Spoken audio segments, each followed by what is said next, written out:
Alright, let's kick it off.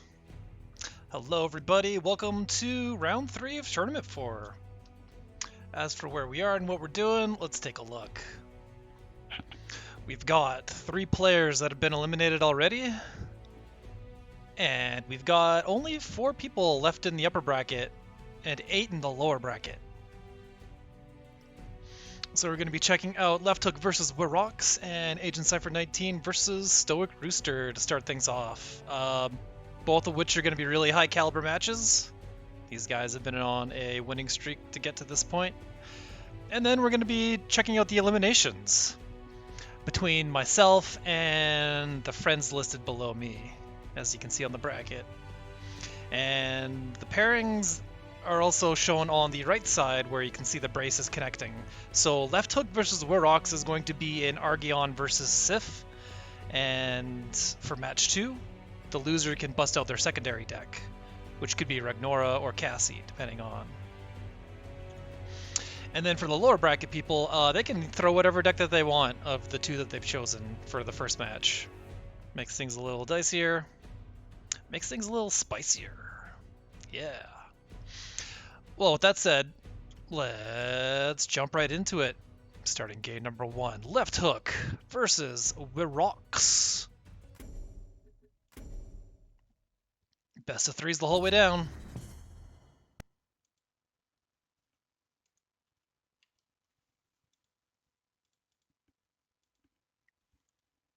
Oh, I seem to have the music bug. Never mind, Control M is a good hotkey for toggling the music. Excellent. Well, Wirox with his equality constraint is going to possibly be able to clown on a Silverguard Knight, but there are none here right now. The Golem Meddler just into Dream Shaper though. The Dream turn 1 opener. Or at least the Dream hand. And Lefthook's got a couple options, opting to get the BTA to push a unit out, and then the Arclight Sentinel in the middle to just finish it off. This is a pretty excellent response.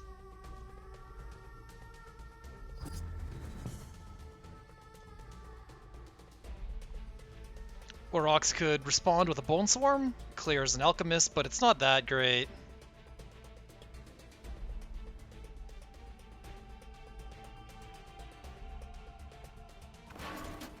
The quality constraint could potentially weaken the Sentinel enough that it could be slashed. Instead, Wirox opting to go Scion's First Wish. Good option, good option.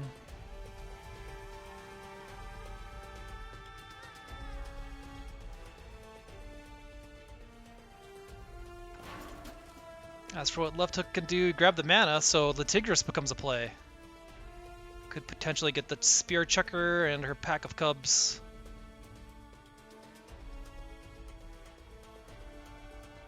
This Portal Guardian is too huge to take out.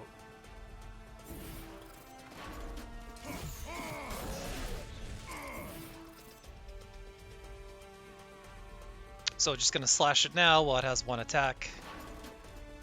Not gonna get that deal in later turns.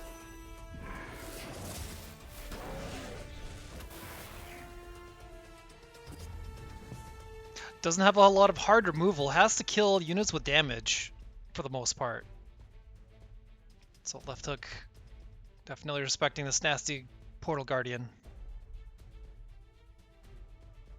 Wirox could get the hand refill now with the Dream Shaper if he had a Golem in play already, which he doesn't, so this becomes a dead card. The turn 1 play to kill the Meddler just really threw Wirox's game plan back a couple paces. And Le Tiger is just far away enough that this Bone Swarm doesn't hit.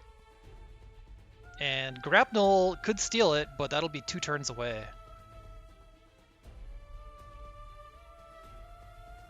And with 4 mana, it's kind of awkward.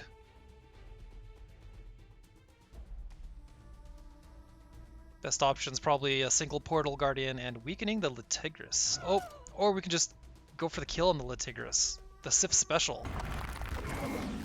Reducing an attack and then setting its health equal to its attack.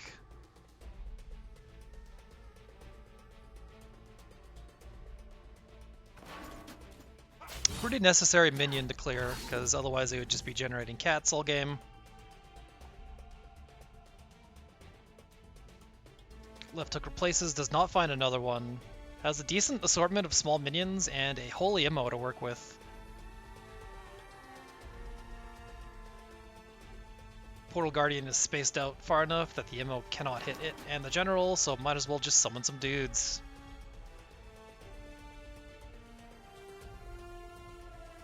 Arclight Sentinel's not great when you can't make use of its opening gambit. So maybe it's a Windblade Adept and a Azurite Lion.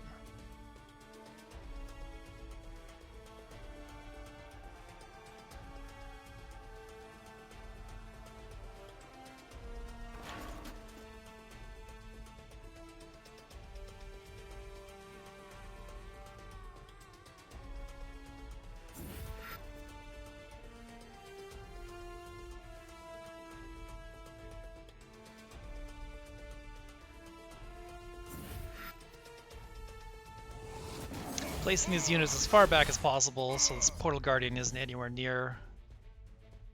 Also limiting the movement options that Wirox has. Can't take 2 steps left or right.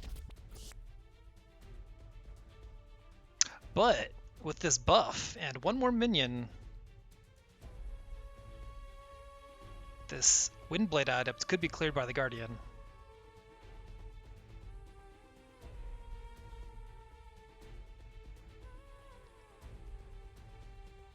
Big question though is where would a Portal Guardian be dropped? Probably on the right side of the map.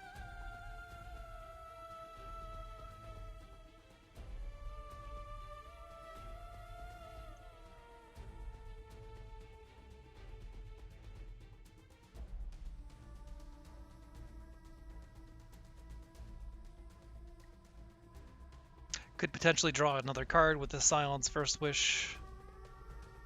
This Portal Guardian's already been hit by 2 wishes.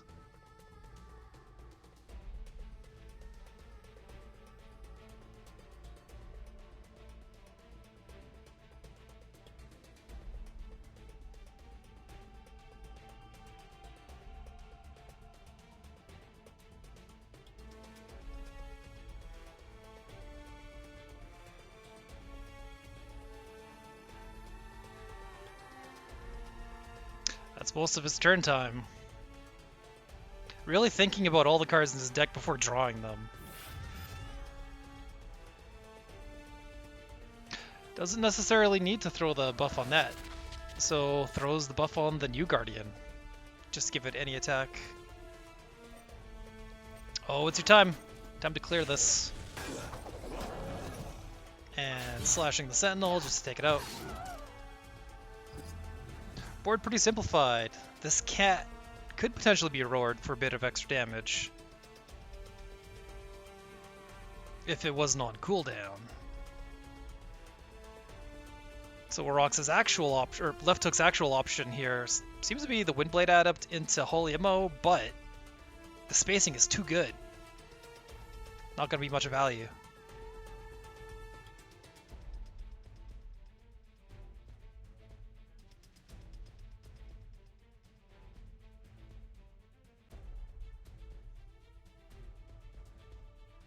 So if he wants to push the most damage, a diagonal step to bring the cat and the general together would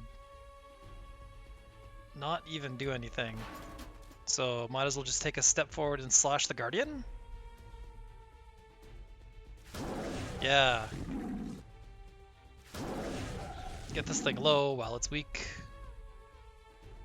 Arclight Sentinel is really good to finish off the back Portal Guardian, but instead just pushing more damage with the Lion and killing the weak Guardian. Has leftover mana for a Windblade Adept with this play. Pretty spicy single spell in hand too.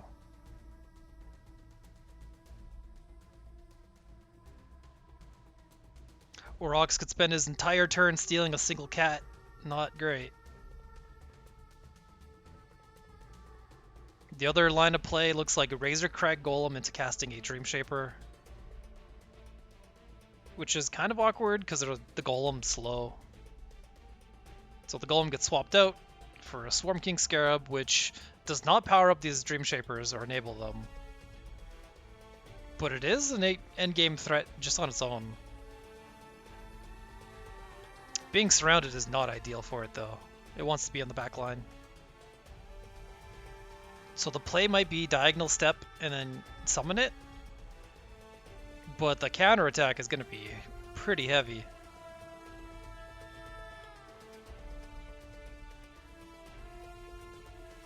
This Swarm King could be put near this Guardian that's way out here. And there it is. So it's pretty protected back here.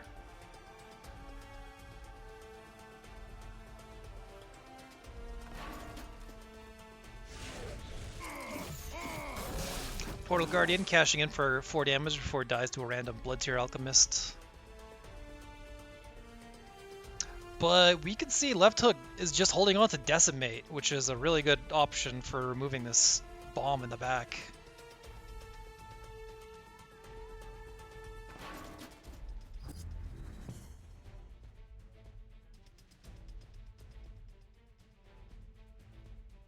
Seems like a really good Decimate turn to me. Silence also kind of messes it up.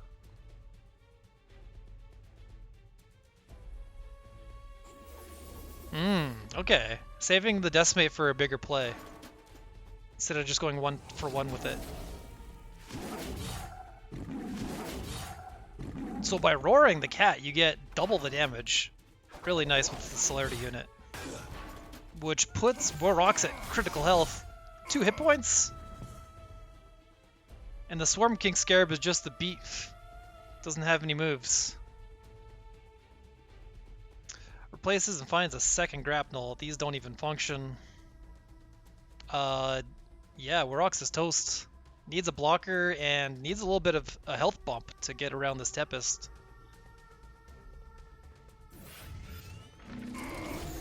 The only play he's got is 2 steps left and body blocking with a 2/2 that doesn't even draw cards. Because there are no other golems. Check out this spell. Tempest, 2 damage to everything. And Lefthook gets game number 1. Congratulations. Wirox is on the back foot now. Let's have another look at this bracket. The winner of this series advances to the winners finals. So it's a pretty big deal to get this win. Can Lefthook clutch it in this next? Or is this Wirox's time? Let's jump into game number 2. Lefthook versus Wirox. Wirox got messed up on his Vitruvian deck, switched it up to Abyssian.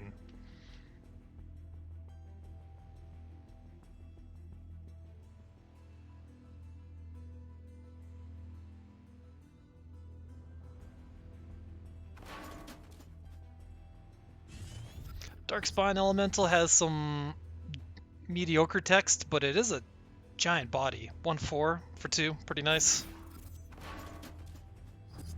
Nothing that a Sword Avenger can't cut through. The extra damage is going to be pretty necessary. Other option is using Demonic Lure to pull in this Archer. Could potentially ruin this mana while at it, and then just slash it. Even has leftover mana for card draw.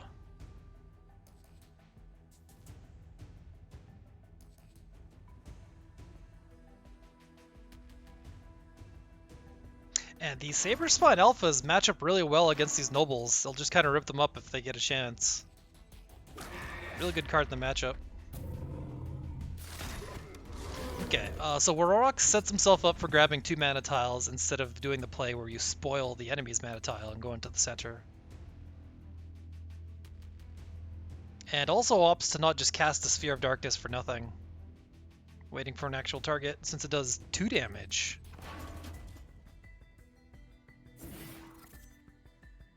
Wirox grabbing that Le Tiger mana. Le Tigris on turn 2 again.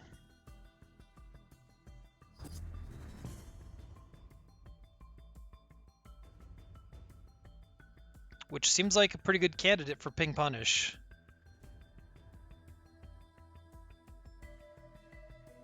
That's even leftover mana for a Bloodbound Mentor.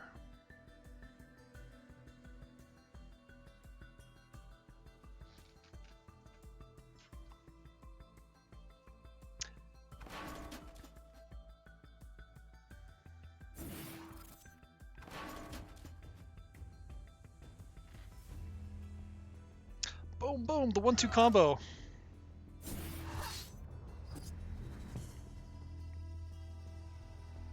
And has an extra copy of Abyssal Scar in hand, probably going to want to replace this, unless it does some good.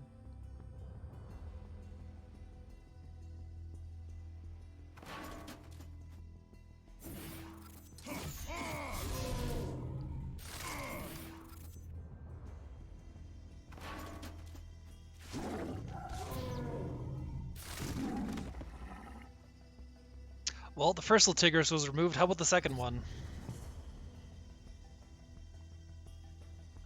No replaces. Oh, we had to replace that in turn. From Wirox, or from Lefthook.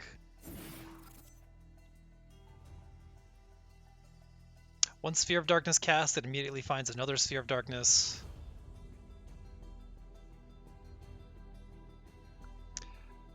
Cannot quite deal enough damage. Take out this Tigress. Probably going to want to maybe just drop a Noble.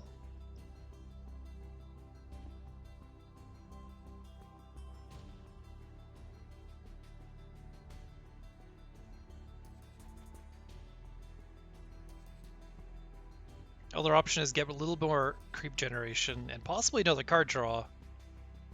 Card draw is kind of a waste. Noble is a must-answer threat. It's great. And there's a backup. So this one is the removal magnet.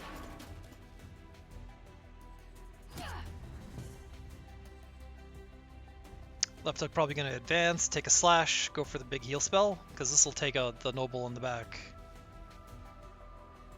And then can eat the next Noble with this giant tiger.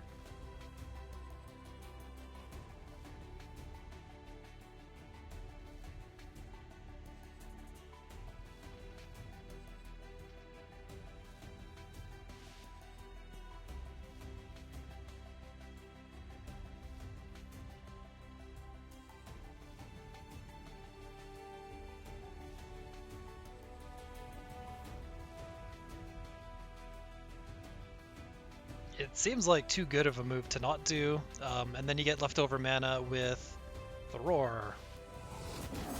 So Latigrus blasting anything for 4, this Mentor is probably the target.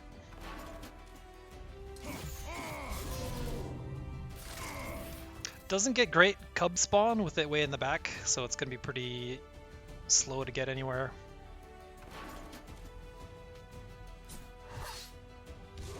Ooh! Not going for any of the minions at all, just going straight for Cass. Watch out, Wirox. Life total's under fire.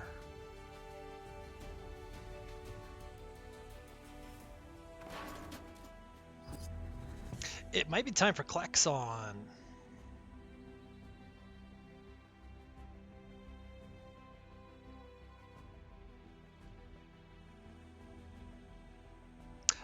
This could also be the chance to get rid of this nasty Latigrus. Couple ways to do that. Punish is an easy way of doing it. The Abyssal Scar BBS could be used twice, and the Sphere of Darkness. Thanks to the minions that are still on the board, that would also be a kill.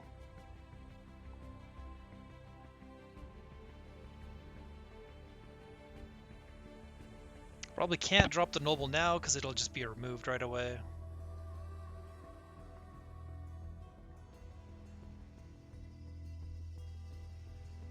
This Darkspawn Elemental could actually get this Cub. That might be okay. Put some damage on it to clear a token. So probably want to do that and then also drop the Klaxon. It's either that or answer the Latigrus in the back. And it could be a 2-mana answer and then the 4-mana threat. So a lot of turn options here.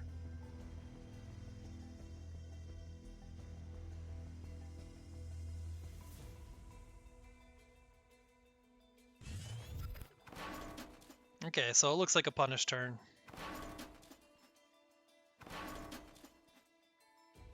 Noble in the back is a removal check, spacing out to play around the Aperion's claim, so no 2 minions can get hit at once by this 3x3 removal. Really nice placements. Opting to not go for the cub. Darkspine Elemental's passive is too valuable.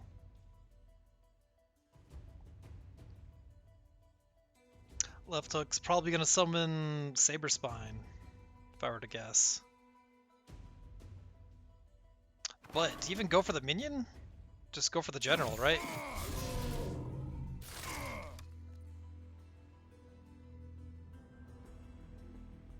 Okay, uses Lasting Judgment in combination with the Arclight Sentinel to give a double buff and double health reduction.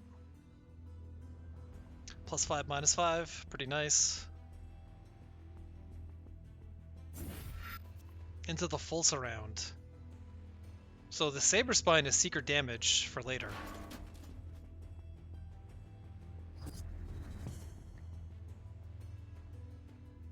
Not many sources of creep, so even a Munch isn't going to do much, and the Saberspine Cub was parked over these spikes, so the Noble can't summon on it.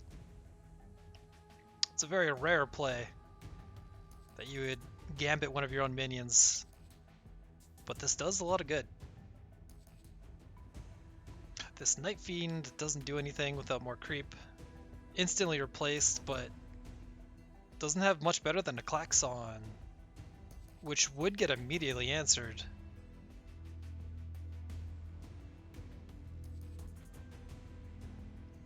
The Noble can come in for a swing. That seems like the best play. Gets rid of the Sentinel.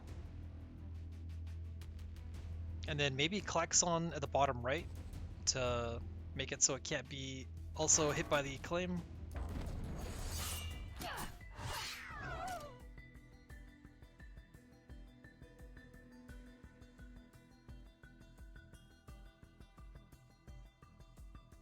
And once this Klaxon dies, then Wirox is really in business.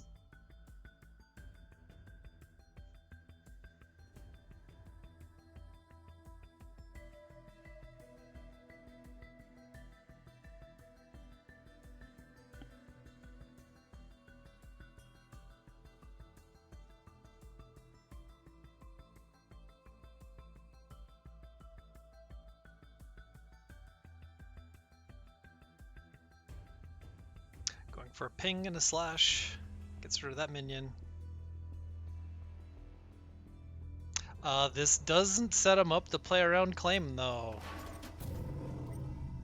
So he's gotta assume that Lefthook just doesn't have it. Or, there we go. Yeah, using Darkspine Elemental to summon just out of range. Pretty good use of it.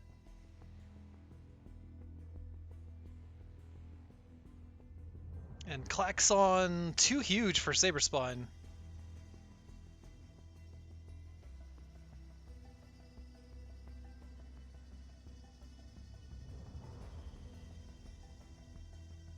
Spending the entire turn on the claim lets Wirox get some more summoning.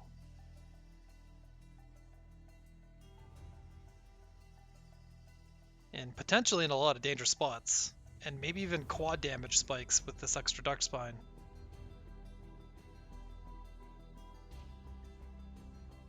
So this game became a lot harder for Lefthook all of a sudden.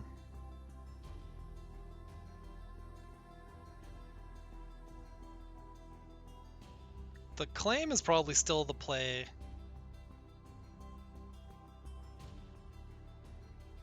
But sitting on the regen tile probably is not.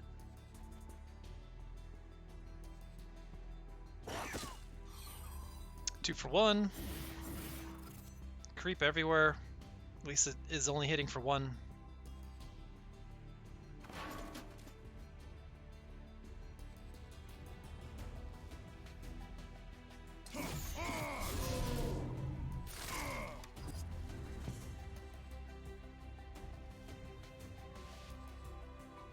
Finds an Obliterate. Can do 9 damage to everything. If Klaxon number 2 can pop, then that suddenly turns into 15 damage to everything.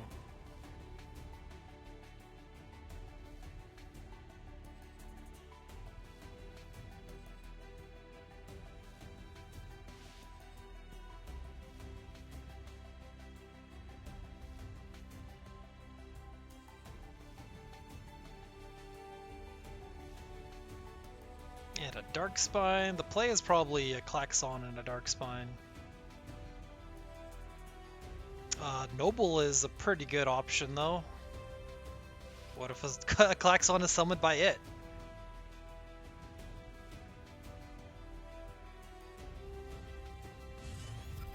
Okay, goes for the guaranteed Klaxon.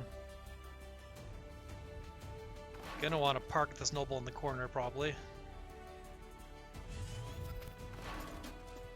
Yeah.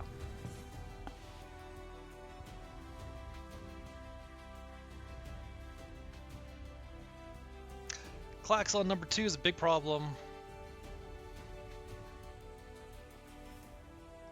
Swaps out the Regalia, finds another tiny minion. It might have to be Saberspine plus Roar, and then your enemy gets a ton of creep, and has the Noble, and has an Obliterate. This tough game got even tougher.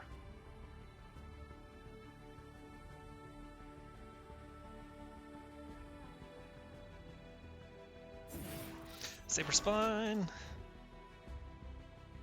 Going for the General. Not opting to roar at first because the extra mana lets him get the Azurite Lion.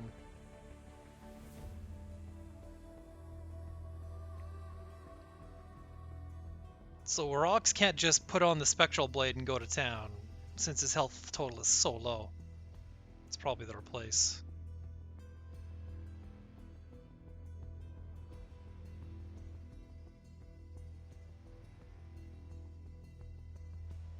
Klaxon moving 2 spaces up and passing could be pretty good.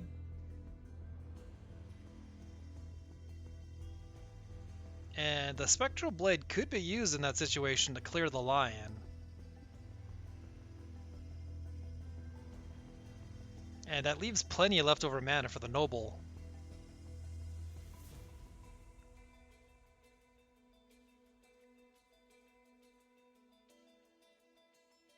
There isn't a lot of value to casting this Obliterate right now. Not until the second Klaxon pops, at least.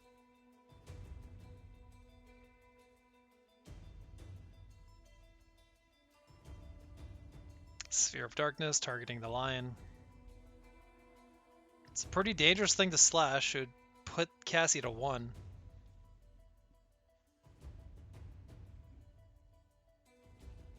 Desolator is a nice late game healing option.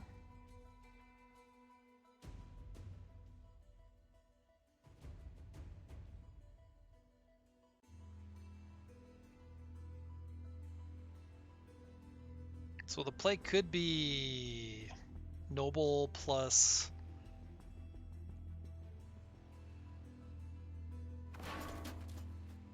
I don't know. Time to make a choice. Single Desolator, pretty hard to deal with. Basically needs to get hit by a Sunbloom. Klaxon taking out the Alpha.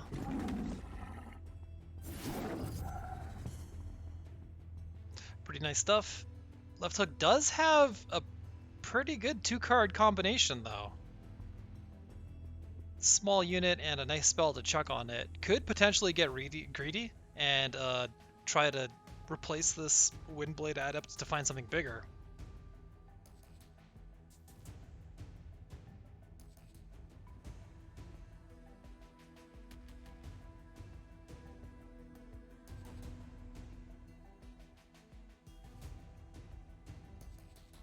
Lefthook might be crunching some numbers right now, what the probability is of getting a slightly better minion than a 2-mana 2/3. But then again, this is a guaranteed way to take out 2 beasts. Swaps out the Holy MO. Kind of gets rewarded for it with this Bloodseer Alchemist, because that's an easy solution for Klaxon. But how does he get the last 5 points of damage in? He's got to pray that's it for the provokes. Really nasty placement of these shadow creeps. Got to take 2 steps up to not get hit by it.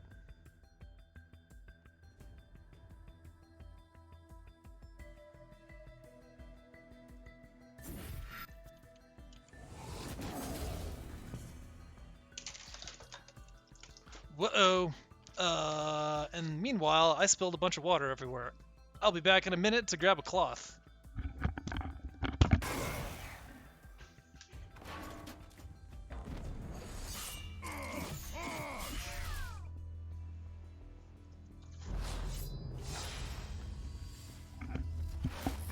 It's a disaster!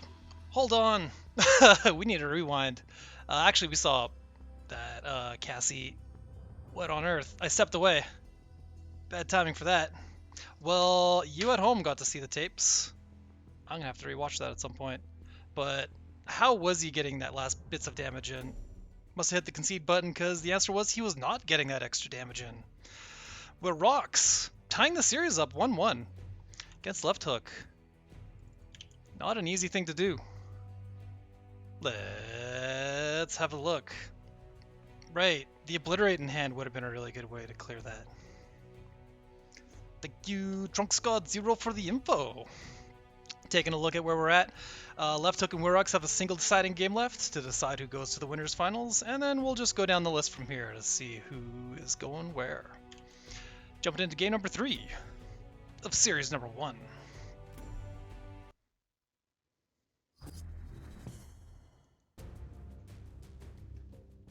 So Lefthook had the option of switching to a secondary deck, which I think was a Ragnora deck, but opting to stick it out with Argyon, this Lionar must have some options here that'll do it. Seems to be a pretty good matchup. There's a lot of answers, and the 5/5 Saberspine matches up really nicely against the 4/5s.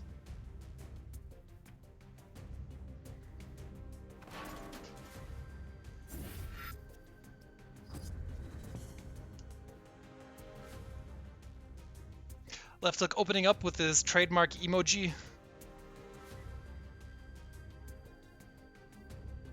He's got that powerful yo-yo at melee range and excellent running animation. We have a turn 1 Ooze finally for Wirox. We'll be able to bust that out. Ooze being one of the very few Abyssian minions that are really great early. Because it just throws out damage and creep goes everywhere. Kind of hard to play around.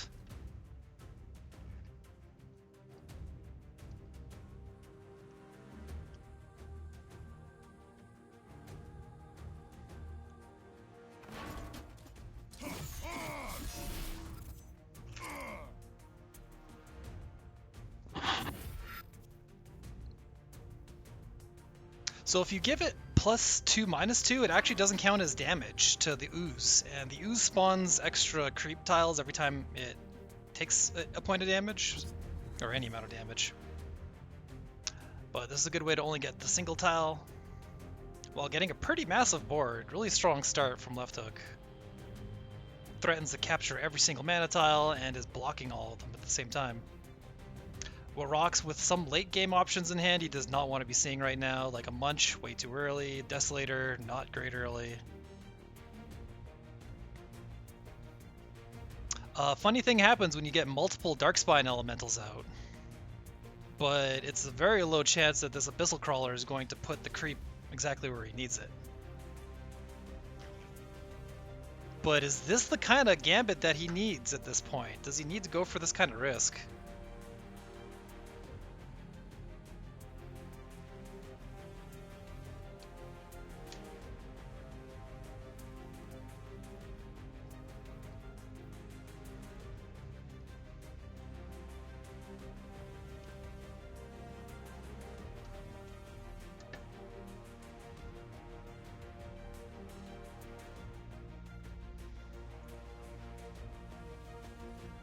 Pretty tough choice.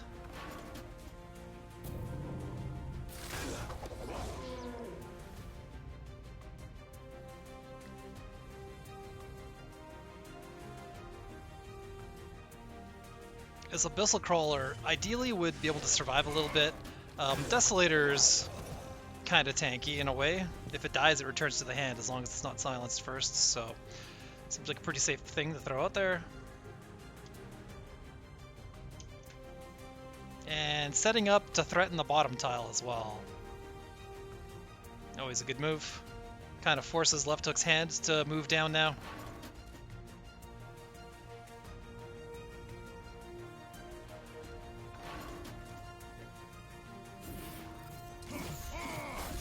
that attack animation. The Rogue Legacy special.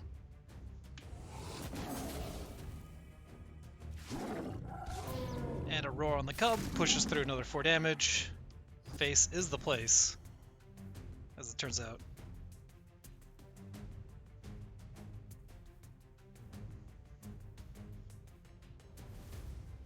Wirox grabbing more late game options. This Ghost Azala is gonna be powered up 1. Pretty sad artifact. It's what he's stuck with in his hand.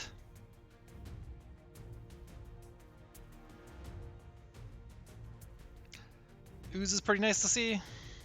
The Abyssal Crawler could also get the work. Only problem is Letigris is going to be gunning stuff down immediately, and there's no way to immediately take it out.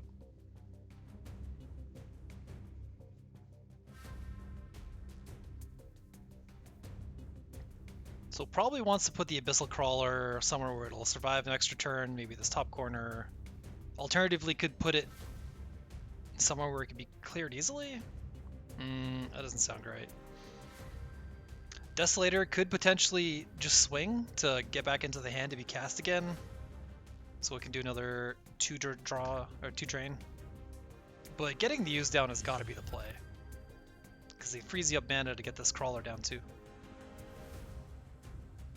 And with this placement, this Desolator is probably just... Okay.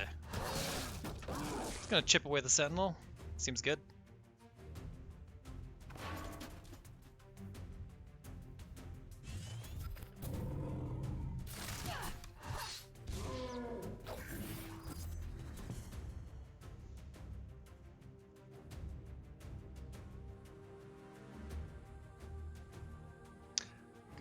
In there. Sunbloom is probably the reason why Lefthook is playing this deck, because these creep tiles can just be shut down, or these creatures with ridiculous text boxes can be turned off.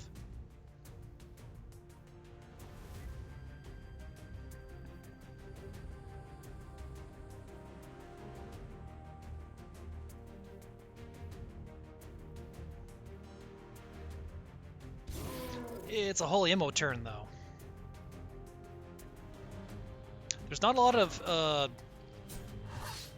well, this seems like fine placement for it.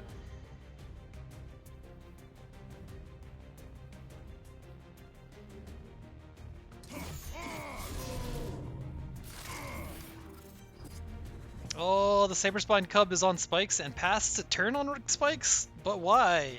This thing has rush. It could have moved. The last time it camped spikes, it made sense because it was blocking a play. But Lefthook is such a high-level player, and high-level players confuse me all the time. Sometimes what they're doing doesn't make sense until a couple turns down the road, but we'll see what they got.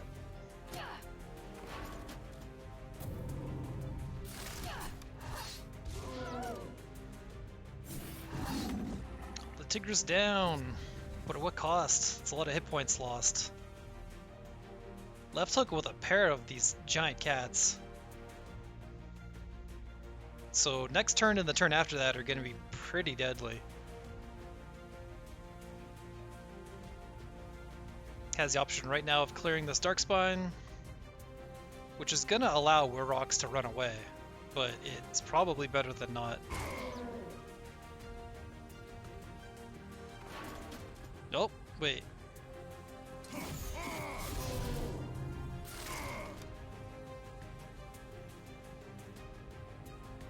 Just casting the Tempest for 2 more face damage. This is some high-level aggro. Even the BTA to ping it for 1, and placed so it can't be cleared by the Darkspine. Because now, next turn, could potentially just be lethal with 1 hit from a Saberspine. Well, it would need a Roar. But potentially a Regalia hit.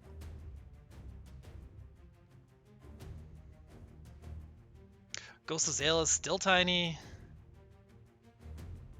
Not exactly the play. Desolator is a little slow, but probably necessary to stay alive. I am not a fan of these Darkspine elementals. They have not been doing much value.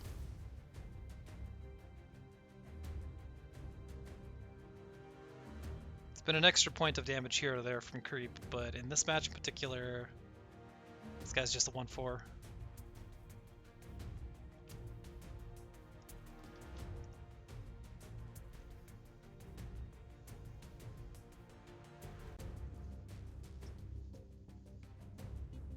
I do love that Lefthook just has a ton of these cats as high end. That's what they call secret damage, and Argyon is probably the best in the business with them because the +2 attack that you can just attack on it. Really nice. Kara's also kind of decent with it because she can hand off a +1/+1.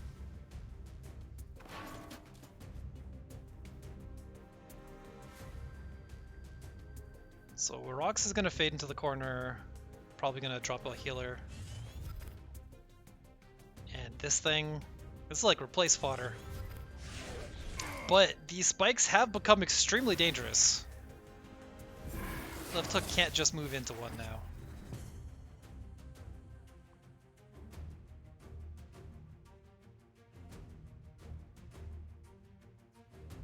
Sunbloom is pretty good. Regalia allows him to kill the Darkspine. Saber Spine, though. This thing's so good. Not many decks run it.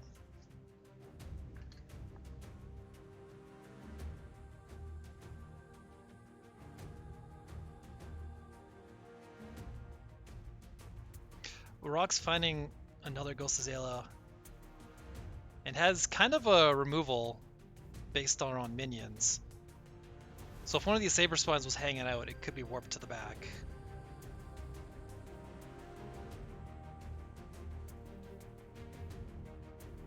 But all of his creep generators were destroyed instantly, and even the uses didn't produce more than 1 or 2 apiece. So it's been a tough game for him.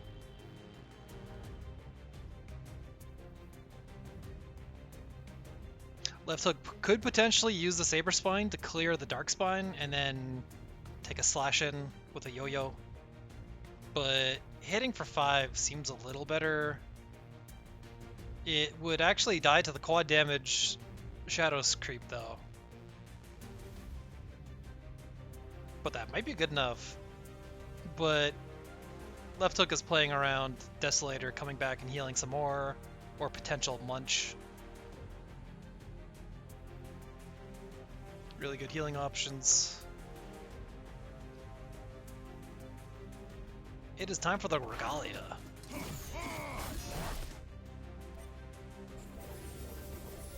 Ooh, and then a Dispel for the Desolator, which was hanging out in the spot far away from creep, so the Sunbloom wasn't able to clear any creeps.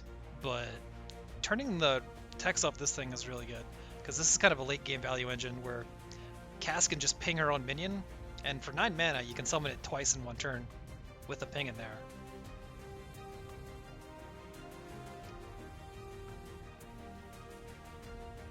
Instead finds the Munch that we mentioned earlier. This only works on enemy minions. And a Ghost Azalea.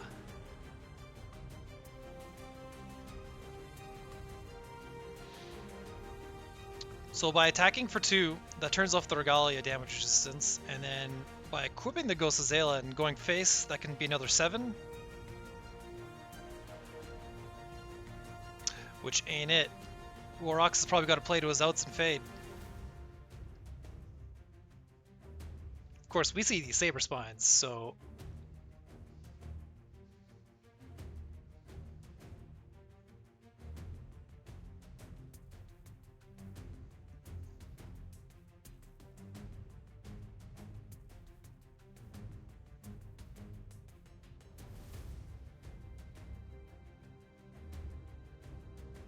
Yeah, when you've got Saber Spines in your deck, you tend to be more aggressive, because these things can just close it out.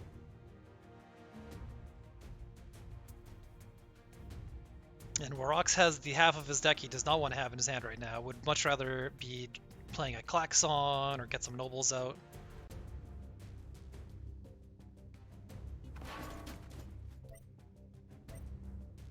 Desolator for 2. And then Slash for 7. That kind of is threatening. Okay, just gonna position. But it is over. Look at this incredible cat.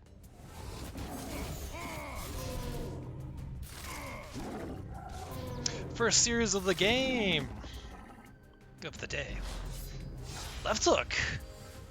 Running away with a 2-1. Well played. Wirox has been sent to the lower bracket. Where he will be facing, we don't know yet. We'll have to consult challenge on that one. But it's going to be one of the winners of the lower bracket matches.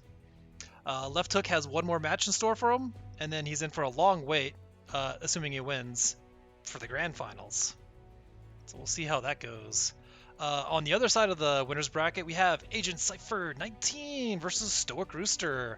stoicrooster also a prior tournament winner, looking to get his second trophy. I didn't mouse over Lefthooks. It was the cool crescent-shaped moon one. Let's jump into series number 2. Game number 1. Best of 3 all the way down.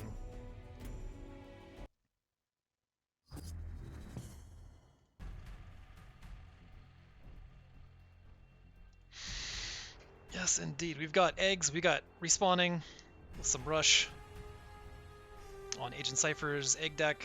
Lots of force fields.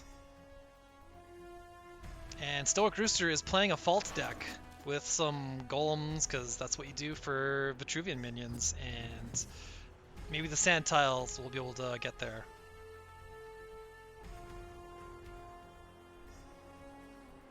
Plasma Storm and Homeostatic Rebuke buy a single turn against all these sand spawns. EMP doesn't do a lot against those, but it could potentially turn off obelisks. So Agent Cypher's first turn was casting a Zoetic Charm, so gonna be looking to avoid confrontation for the most part. Ooh, Fireblaze.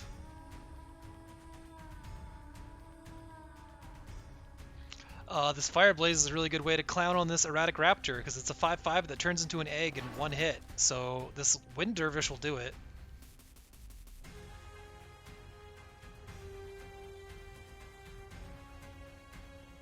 Probably going to want to cast the Raptor anyway. It's better than not having it, even though... Okay, Stoic doesn't get the God spawn.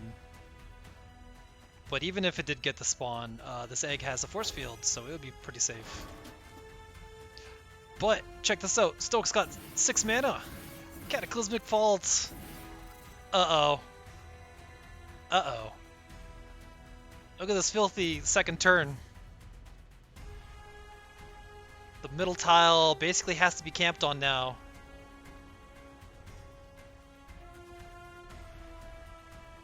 So Agent Cypher does have a bit of burst damage with being able to Egg Morph this Erratic Raptor to do 10 damage instantly. That wasn't good enough though, so it gets swapped out.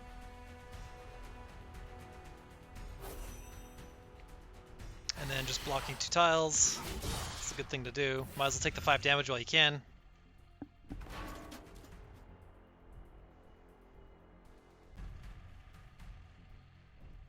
And without something like a Lightbender, it seems like Stoic's going to be running away with the value of these exhuming sands.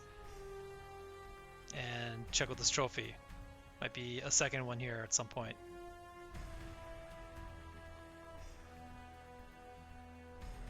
So the Wind Dervish spawn was good enough. It can hit the egg.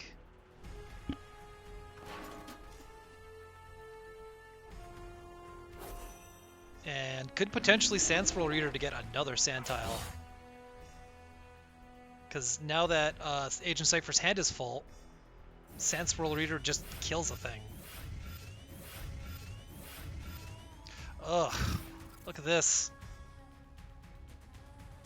This is the Fault High Roll. The power of going second and having the ability to take 2 mana at once. There was some chance that the Obelisk could have put a Wind Dervish in the back row, but Stoic got a little lucky there. Replacing and finding another Cryptographer. The removal works, but it's only temporary. Plasma Storm is probably the best option because it takes out the obelisk, so it doesn't spawn 3/1s. And then this is something I did not foresee, but Agent Cypher really needs to push the clock, even though his durability of his artifact is getting chipped down for nothing. This value engine of the sand generation is way too insane. Like, every point of damage Agent Cypher's got, he's got to push. Fortunately, has some area of effect with these Mechanters coming up.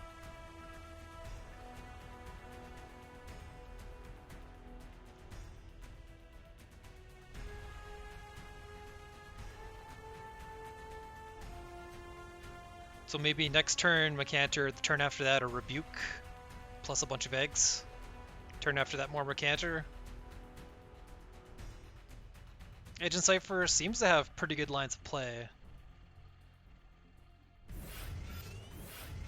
And this is a decent Mechanter target when it's low, but it's an insane minion for this deck when it's high. And the extra minion for no escape. Completely boxed in. This Portal Guardian hits like a truck. Could it just be homeostatic rebuke time? It doesn't clear 2 minions, but it clears 6.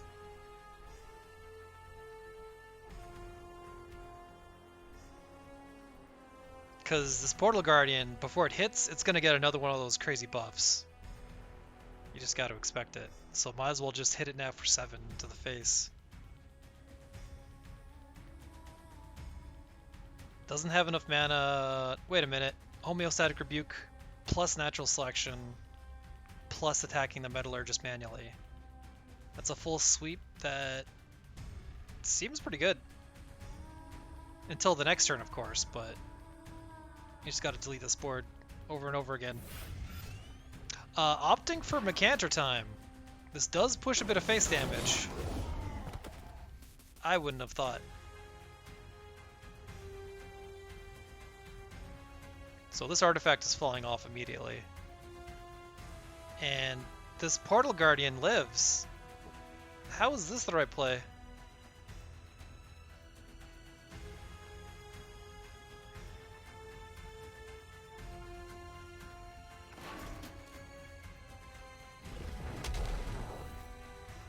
Just slashing a token?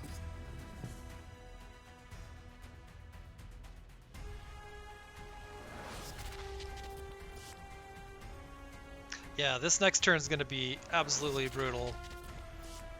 I think casting both spells would have been better in that last turn for Agent Cypher. Now it's time for the beatdown. It might actually just be a lethal beatdown with how big this Portal Guardian's getting. And we got extra damage with the Blood Tier Alchemists, so it is for sure lethal. You know, watch out for this deck if you run into it on ladder.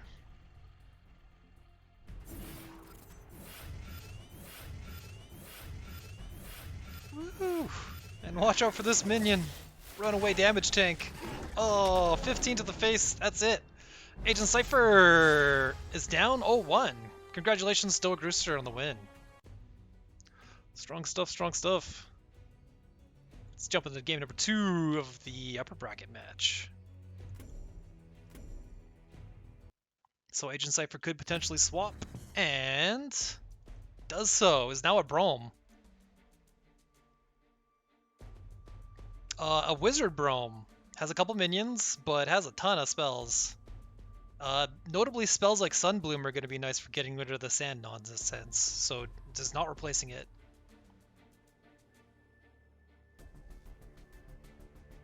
Stoic's got his Flame Blaze Obelisk again, so it could do a similar turn where he places it directly below his general. Pretty strong. If it was placed diagonally in front, it could immediately be slashed, so that wouldn't be as good, which is why you see it kind of placed back a bit. But you don't want to backline it, because then the air dervishes don't even reach.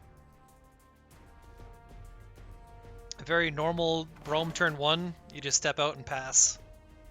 And then ideally, you step out in Regalia for the follow-up turn. Oh, the mix-up? Obelisk on top now.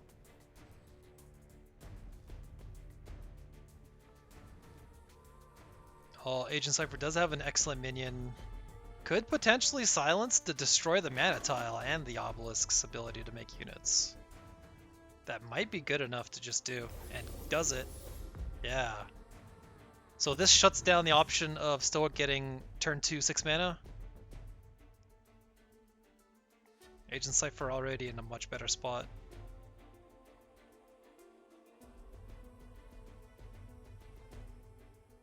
Stoic has got the suite of starting units, pretty nice.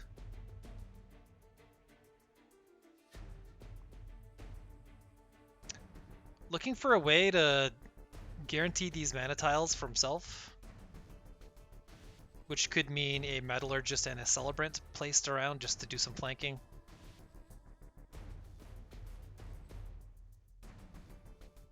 Other option is you just go for the mana tile. Yeah. Let the enemy take the other one. But since there's enough mana for multiple plays, Dreamshaper could make its own mana. And that's even enough for a Silent Wish to make this Dreamshaper not killable in one hit.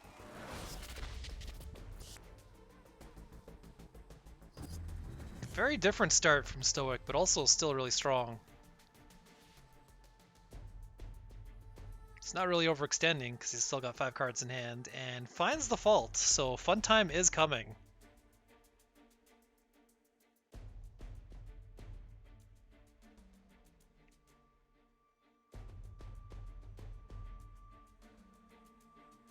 Well, the usual play for Brom is you throw in your Regalia, but there is the option of Scintilla.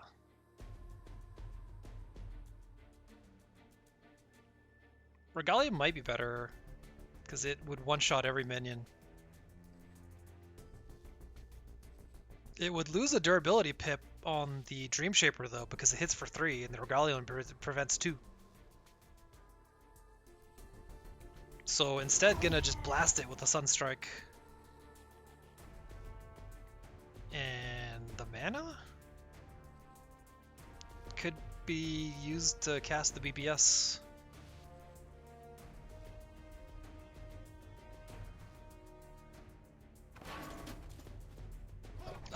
Never mind. Just gonna kind of block the mana tile.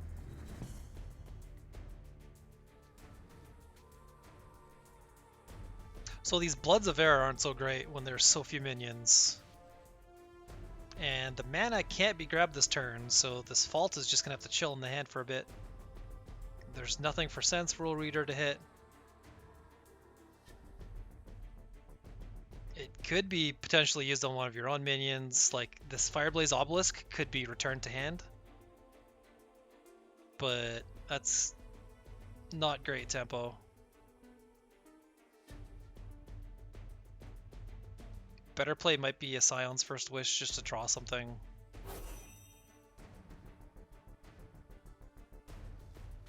Spoil the mana with a BTA.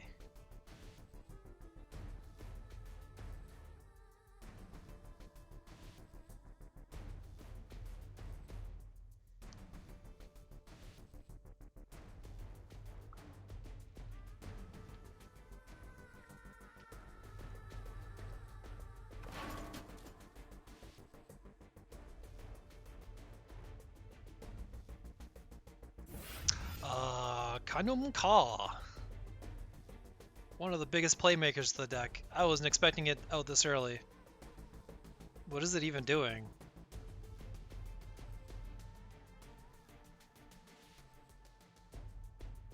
It has no fallback, so it can't respawn.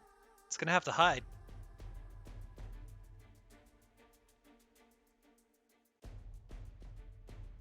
Of course, Stoic has his BBS option and could just make a 2/2 Dervish. Gonna do that.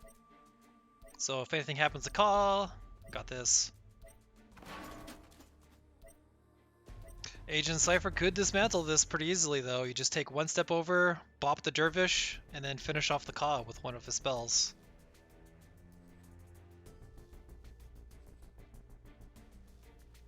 Definitely Martyrdom, because the drawback doesn't work when they're at full health. Slash. So one of the reasons you don't want your Ka out early is it could just be dealt with. See you, Ka. Stoic's gonna need another one. It does get pretty ridiculous once you've got a fall top, because then you get all kinds of respawn options. And Agent Cypher's not in a position to do any body blocking on the center column with this kind of deck. Gonna be more reliant on silencing it with a Sunblue, maybe? Or just going face with these damage artifacts. So it could pass his turn getting the fault out, which is probably fine.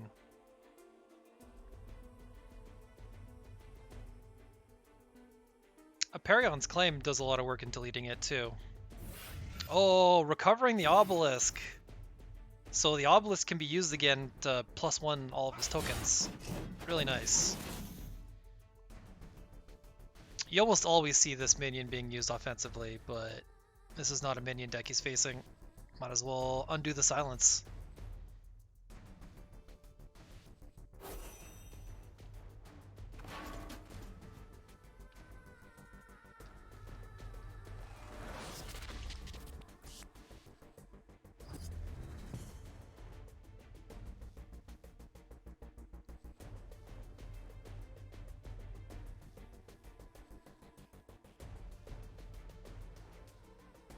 So the Celebrant didn't attack to be more annoying as a blocker. Or rather, it's pretty tanky, it'll take 2 slashes. Replaces the Scintilla, does not want the minion. More spells it is. Regalias are going to fall off pretty quickly, but maybe using it to kill the Celebrant is fine. And then... yeah, this BBS is going to draw the attention of the Sandswirl Reader, or maybe even Xerix. And once you've got the Regalia out, it's a really good combo with Dawn's Eye. Because if your Regalia's got some scratches on it... wait a minute. Dawn's Eye first?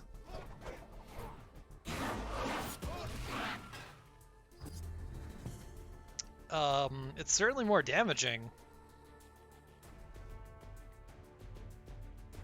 But it signed him up for 2 extra damage there. Probably casting it because it's a more expensive card. Regalia is a lot easier to play on subsequent turns.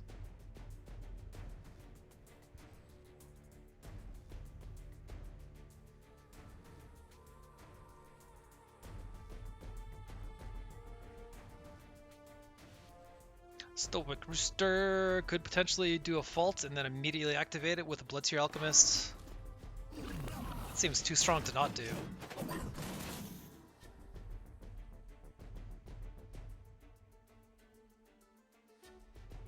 Other option is get a Portal Guardian out first, but that's just gonna die. Might as well just go for the Swarm.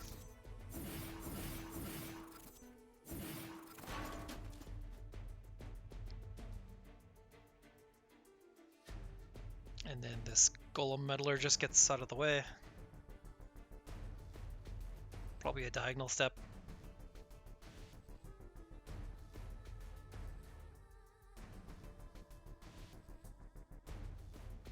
Does have a Golem discount and could potentially drop another one.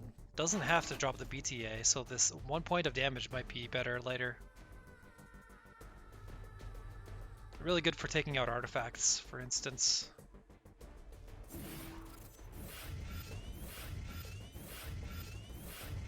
Okay, Hell mode.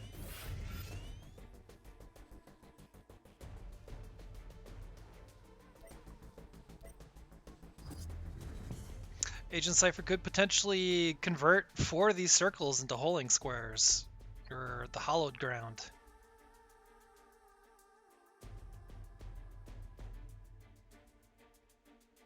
Seems really good. Boom! Like this, for instance. This undoes most of the faults and the Sand Swirl.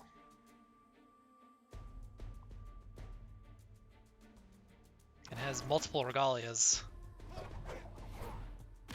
Boom! Going right in, 3 more of those slashes and it's game. plus regen now to boot. Full hand. Agent Cypher's in a pretty nice spot. Really dealt with this pretty effectively, but has this Caw. As we all know, well, it's going to show itself off. Look at it go. Instantly destroys the Dawn's Eye. Applies a ton of damage. Ooh. Suddenly it's Agent Cypher on the back foot.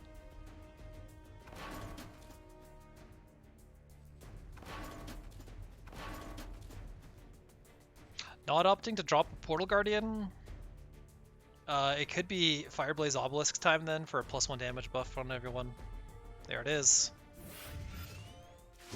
Caw hits even harder.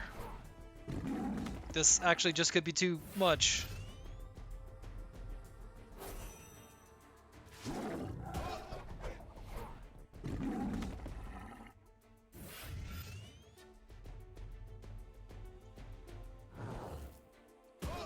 Didn't actually even need to move his general away. Could have used it for the finale swing here, but has more than enough junk on the ground, is able to crush Agent Cypher and his Brome deck.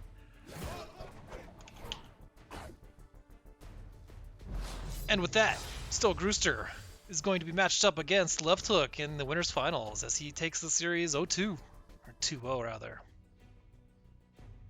Alright, we're going into the lower brackets now. So at the top we've got our two trophy holders. Well played, well played. And then the two that had just dropped, Wirox and Agent Cypher, they're going to be matched against whoever's winning this next round. Let's jump over to me. Check it out. I'm at the top of the lower bracket. I've got a excellent, well, we'll let the deck speak for itself. Going into Trozz versus RCrownFlame.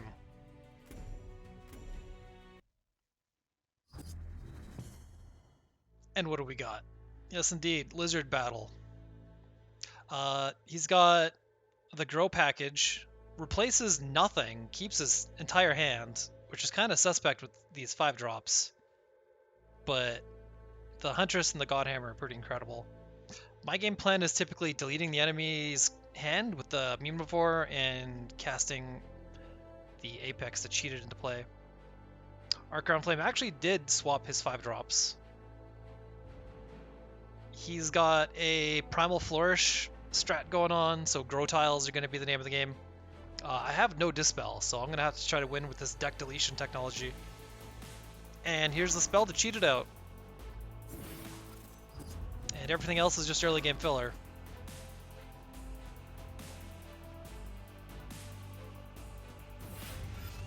Check this opening out though. Molaki Huntress just got +2 as soon as my turn started.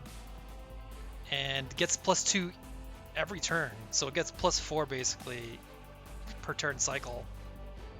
This Godhammer and this Priestess are probably the best cards in the deck, and when you put them together it gets pretty insane.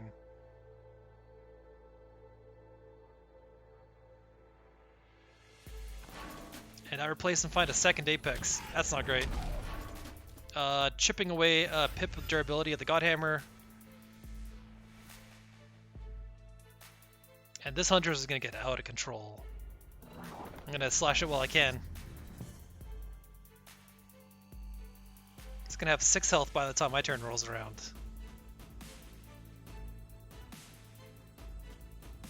Grow Tiles are also pretty insane with the Enchantress.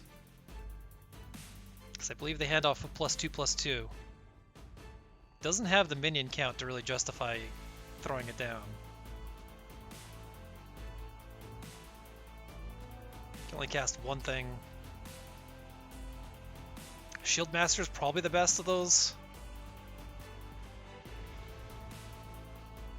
And Molaki Huntress might as well go for an attack now that my 2 units are pinned down by this shield guy. Bashing an egg is pretty safe. Godhammer's still at 2 pips. And check that out. Even this Primus Shieldmaster is growing +1 every turn.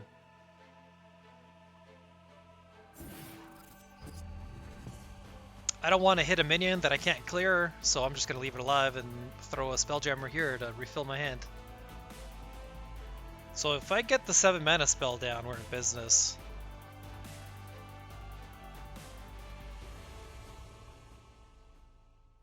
This Huntress is so huge. What the heck?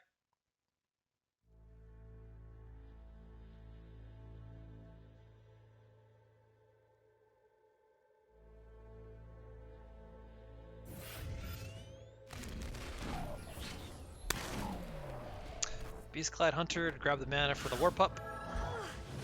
Using the Huntress to take out my minion.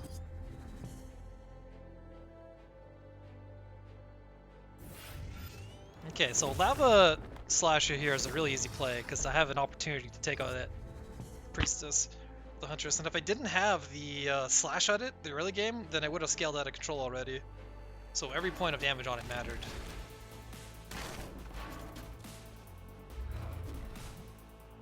War Pup is already at 3-3. It's basically a Mecanter. And the full surround. Even has leftover for a real Mecanter.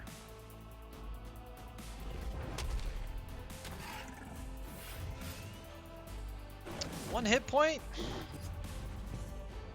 I have the Rebuke. This is usually the card that clears everything, but if you use Rebuke on a Frenzy unit, it hits everything around it. So I get to show off a cool mechanic during this death. I'm getting eliminated from my own tournament again. I am down 0-1. Versus our RCrownFlame. Short for running RCrownFlame. Well, we'll see if we can send him running in these next couple games.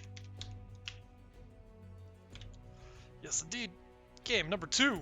I'm switching it because that matchup seems awful. I don't want to cheat out his Mechanters and high cost stuff, and I have no answer for the Grow minions, so time for Lilith with the fast Wirox. So it's basically a swarm deck, except sometimes my Wraithlings are awesome. We see the Huntress over here again. This is like the best turn 1 play, or at least the MVP minion for the Grow deck. Doesn't have the turn 1 Godhammer though, so doesn't have the God Hand. Got one piece of my combo, the big boy. The other piece of the combo is the cost reduction spell, so I can cast this guy on 6.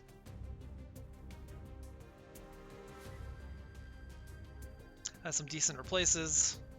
RCrownFlame could potentially drop to 2 minions, but these minions really need time to get bigger.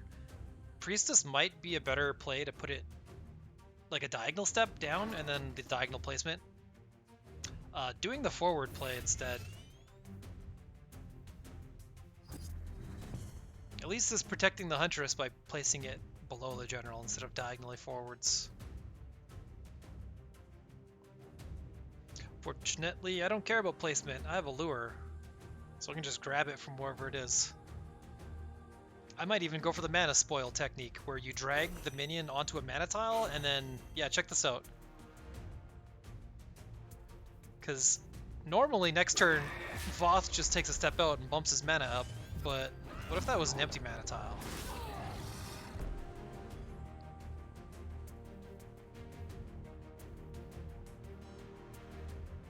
And I've got Aether Masters to help me dig for the spell. I've got Relentless Shadow for infinite Wraithlings.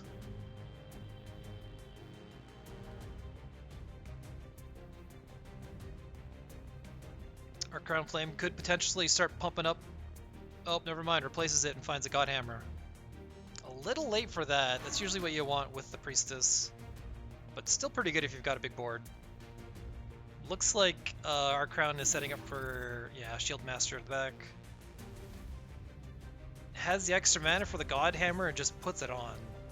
I don't know if that was really good, because I can take 2 pieces of it right now. Might be better in the hand. Because if you start playing cards as soon as you can all the time, you're going to find yourself with an empty action bar.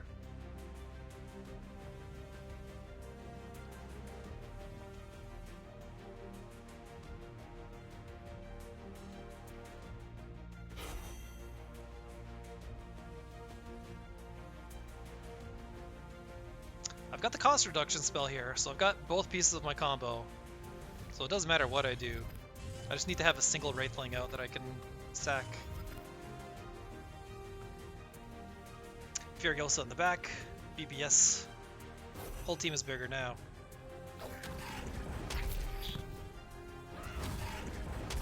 And this Godhammer will have handed off +1/+1 as its whole value. 4/7. Not much different than a 3/6. Does have another Shield Master and another Godhammer, so could just do the same play again.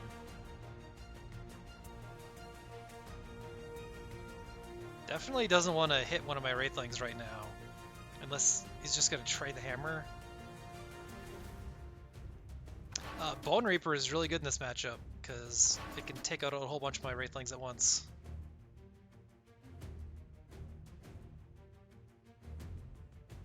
So he exposes himself to my Aether Master in the back. I can cash it in for a point of damage now.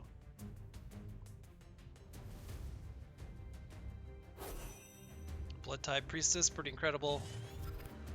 Let's just get this Hula Hooper out now.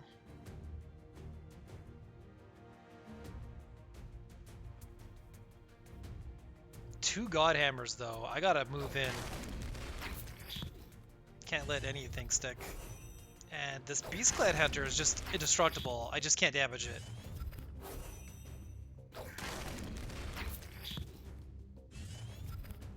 Ooh, I can also hit with my General to take out another artifact piece. Ooh, and I had that Wraithling in range to hit it, so 3 hits, the Godhammers just fall off. Artifact does not like Swarm. And here's my cost reduction. Next minion I cast, 2 off. And it works across turns. Usually you want to cast it the turn you're summoning something. There's no reason to cast it now. I may have done it to just get another Priestess spawn. But the Priestess herself is pretty invincible. All these things that damage these Wraithlings just immediately get them recreated. So this is a pretty nice wall I can fall back to. Or move out and push against Voth. And already used the replace for the turn, was not able to find a spell to just blow up my board. Because I am super susceptible to a single Plasma Storm. Everything just turns off.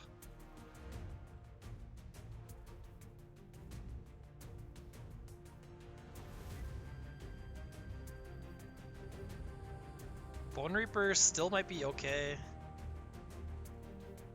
It's a much more durable Primus Shield Master.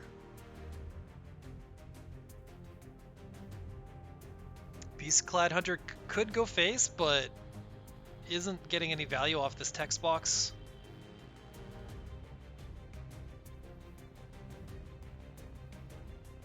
Maybe just bashing an Aether Master is better.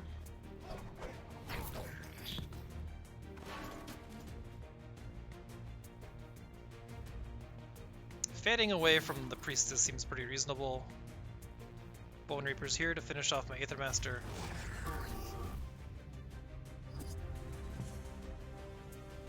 So Wirox makes my Bloodbound spell awesome, which translates to I still get 2 Wraithlings, but all my Wraithlings become awesome. An awesome Wraithling being 5/5.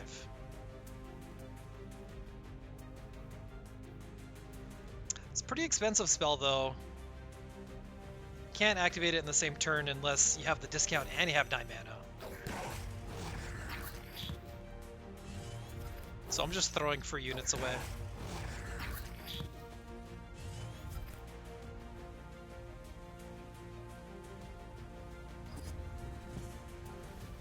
Could have done another point of chip damage.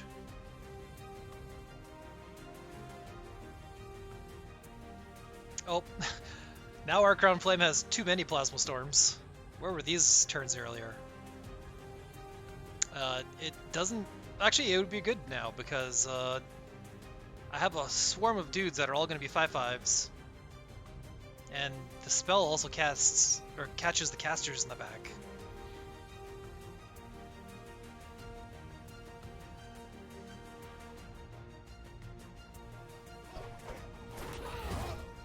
Just going face. Because these units are going to die anyway as soon as this is cast. Goes for it. Because there's no way to provoke Wirox.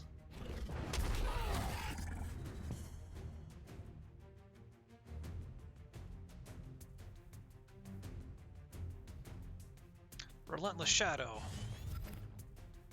Bloodborne spell. They're all 5/5s now. It's huge. Also, Wirox himself is a beast. At 8/8.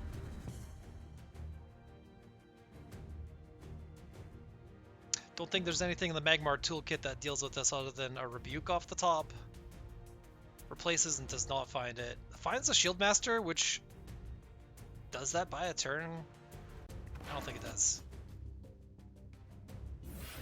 War Pupper to block. Okay, just gonna come in with a little extra damage. So that's what happened. But I can clear a way for Wirox to get in lethal. To tie up the series 1-1. This deck's working much better than the other one. Hey-yo. Alright. We're not out yet. Yes, indeed. This is actually a deck that Lefthook had put together and had in the decklist channel on Discord. He was doing a decklist series for a while and had a couple really cool ones, so I decided to grab the Lilith one out of it. Yeah, it's kind of a strong compliment to my gimmicky Starhorn deck. Let's see if it's strong enough to beat Voth a second time. And RCrownFlame is going first this time. Has the Huntress again. Well played. Maybe it's time for a Grow Tile.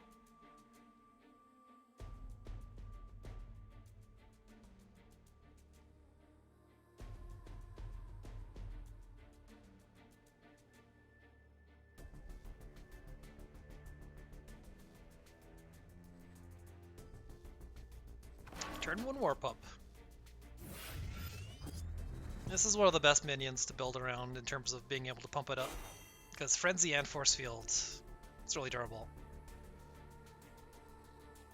And RCrownFlame's got those primo emojis.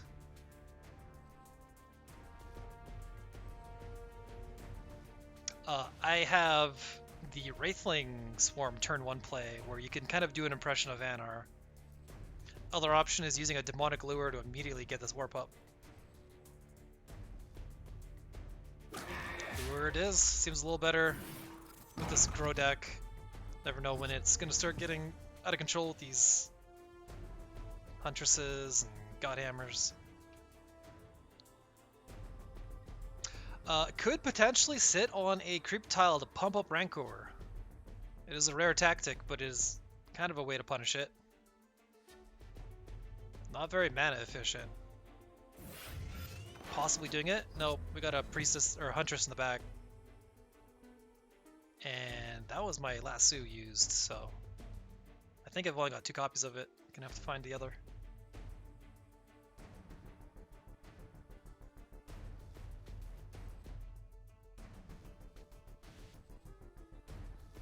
Okay, I got both pieces of my combo.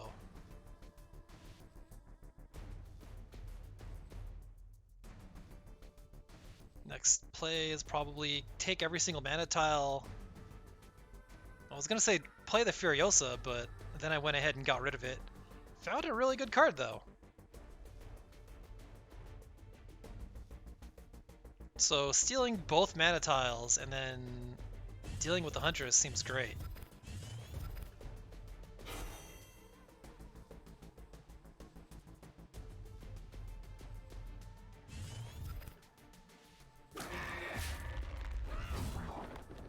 Got enough mana for everything. Very nice. And Relentless Shadow kind of keeps my hand from going empty. It's almost too good to replace.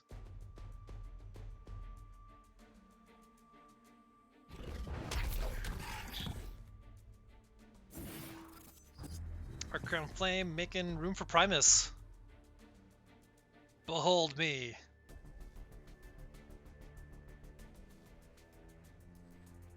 My team cannot stop looking at this cool shield. And I'm a turn off of Wirox, so I kind of have to just sit here and do nothing. Ooh, I could pump up my team with this Furiosa that I just replaced into, though. Probably want to cast a Relentless Shadow first to be able to place this further back. And then, with my whole team at 2-2, I'm going to just delete the Shield Master.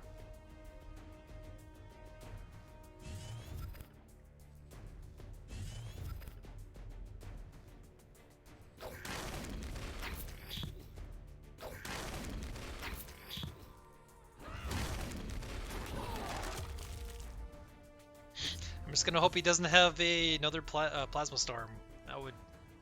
My deck is elementally weak to it. Wirox does give me a little strength in late game though, and I can start pumping out 5/5s, and that can't be dealt with by much. So Primal Flourish is pretty sick with this Huntress, because you get double grow. Huntress played kind of forward.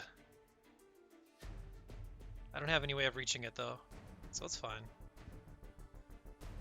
Other than if I clear this Rancor. And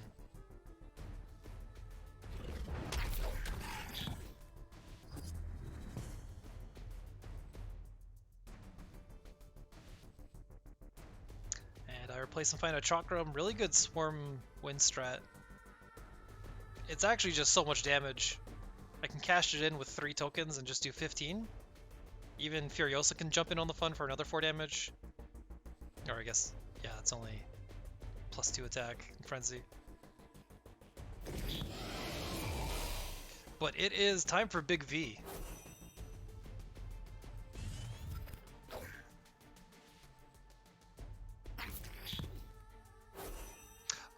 Donating one of my Wraithlings away before I pump it up. Interesting play, which is to say that was probably a mistake.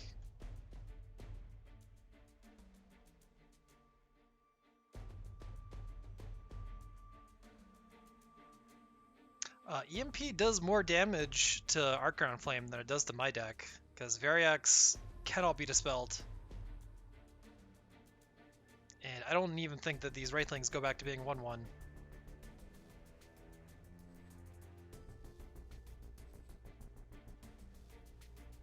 And a 7/7 doesn't match up great against an 8/8.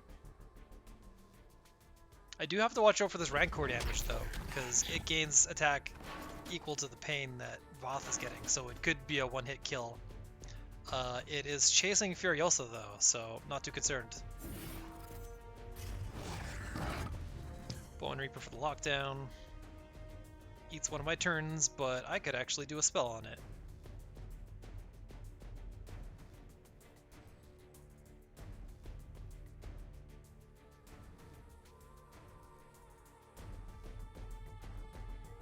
I don't have enough mana to Dark Transform and cast Shadow Spawn, so I opt for a Chakram.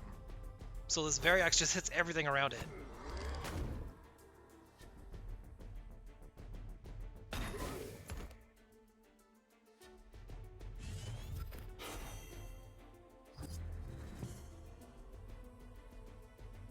Pretty nice. The EMP does get rid of my Chakram, but that still leaves me with a giant minion on the board.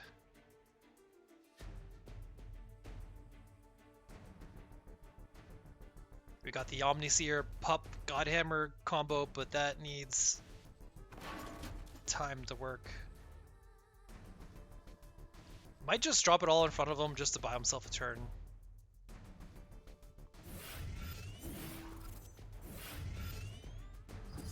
Yep, Omniseer into Pup. Now I just need to break through for lethal. I have this transformation. Good time to use it, because I can just walk right past a friendly unit.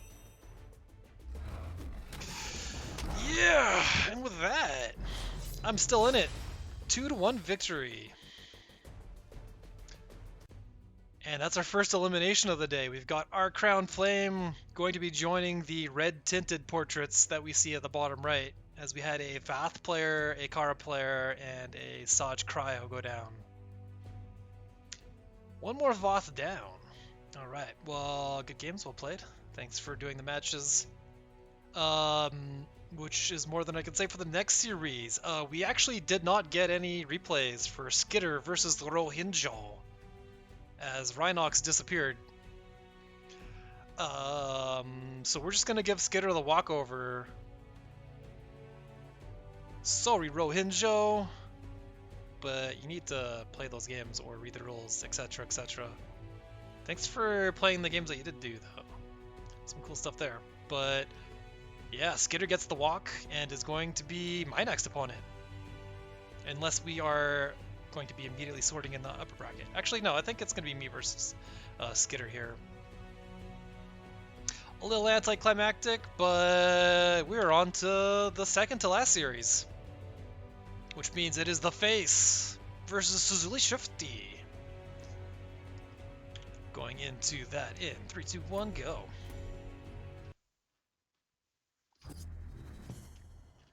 Okay, we have SzulerShifty.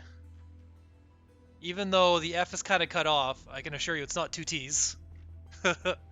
Versus Indubitable Mutt. A clash of Broms. SzulerShifty's got a really funny buff here, Call of Arms, or Call to Arms, that anytime that anything is summoned next to his general just gets +3/+3. Definitely not an early game card though, but it's some monstrous late game inevitability. And then Indubitable Mutt. Let's see what he's got. This could be a very long game depending on how much sustain these guys have. We actually only have one minion in the Indubitable Mutt deck. The O_O. The only thing he could possibly drop is a single EMP. Everything else is spells, top to bottom. Whereas if we check out SzulerShifty's list, Szuler has all kinds of creatures. The Fugitive probably being the really high value one, but there's a lot in there. There's even Sun-Touched Spirit. Maybe we'll see some of that. Got Ghost Links here, kind of as a ghetto repulsor beast. And an early Silverguard Knight. It has a force field. You almost never see a Prism Barrier cast, but this is usually an extreme problem. Fortunately, Wizard Brom has all kinds of answers, so it just eats a Martyrdom and is gone. Which puts the face in the lead.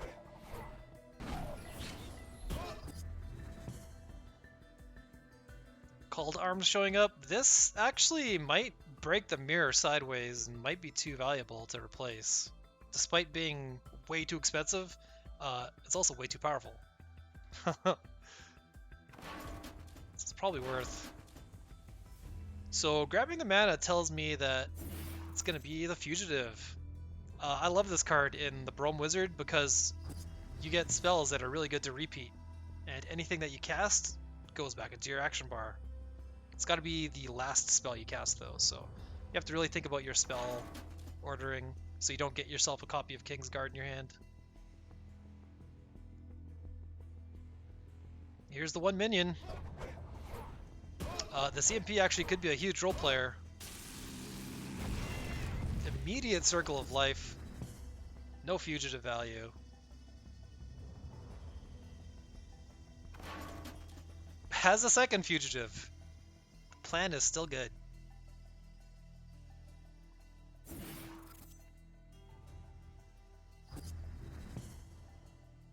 Which means next turn he can start duping healing potions or this removal spell. Even getting duplicates of Call to Arms would be really funny.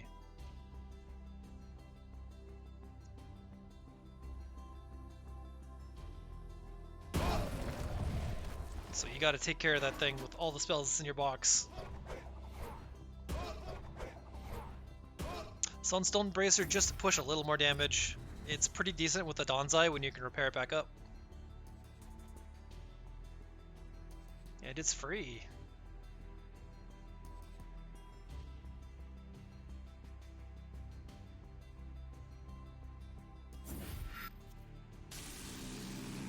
Circle of Life on the 1/2? Well, that does heal for 5. And allows a slash to go in to weaken these bracers further. One more hit and they fall off, which kind of puts pressure to immediately cast a Donzai. Pairs it back up. but the turn after we got funny stuff. I don't even think Call to Arms can be dispelled by EMP, but maybe we'll find out.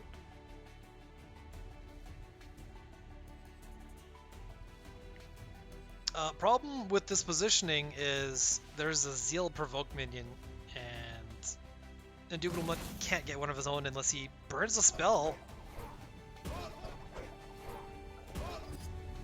Huh. Really chopping in the damage now. Can you really take a turn off to cast Call to Arms? The other option is a Fugitive into duping healing potions. Let's do that instead. Ooh, Sun-Touched Spirit. This thing remembers the spells you cast on it. So if you give it like a Holy Immolation, you just get the Holy Immo back in your hand. Once it's dead, at least.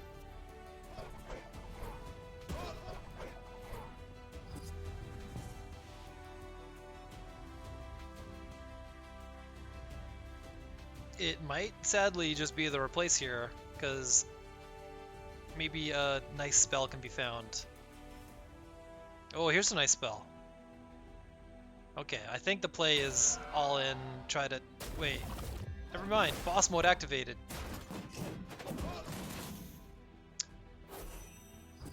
So you can't even see the text that he's got the buff, but everything Brome throws out gets a +3.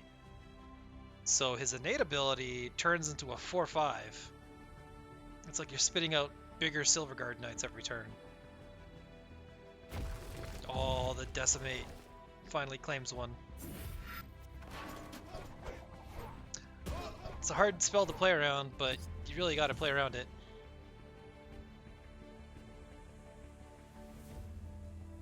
Call to Arms is going to have to be used here. Fading back with the Tempest is the play.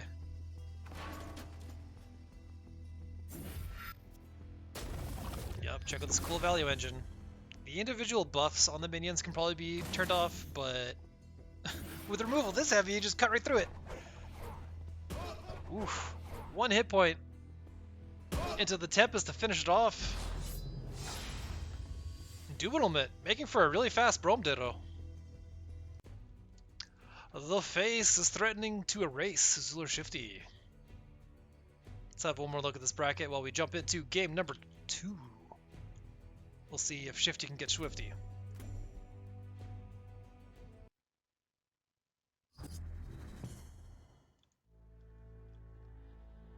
Indubitable Mutt, if we check the bracket again and we look at the right side, we can see only the Brome portrait there. So there isn't a second option, it's just the 1 EMP deck. Maybe that's all he needs. SzulerShifty could have switched to the Safarian deck after that loss, but is gonna just run it right back. Ooh. The pair of artifacts really ended that game pretty quickly before this Call to Arms could take it over. But SzulerShifty believes in this Call to Arms, not replacing it. He's just gonna get up to 7 mana. It definitely worked in the last series that brought him here.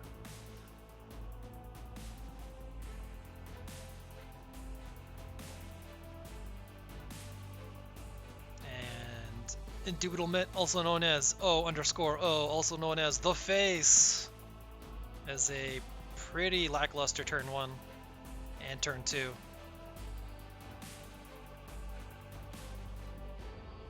Would probably like to find a Tempest to be able to take out this Ghost Lynx. Definitely not going to throw a Martyrdom at it. It is so low value. So just full pass.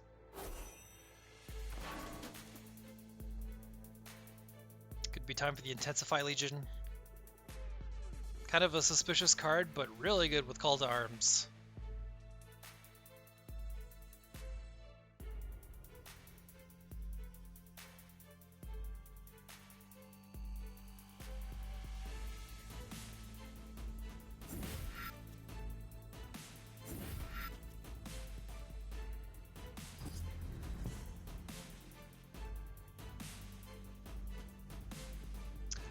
Still can't find a Tempest. This board is starting to get kind of nasty.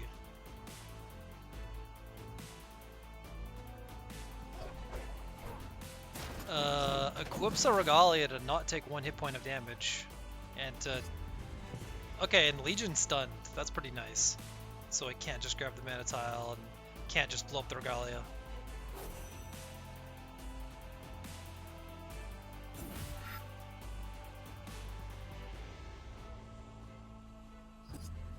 Ooh, turn 2 could be time for Afterblazes. There's only a single minion this is going to be cast on. It's kind of a version of Call to Arms that works a little quicker.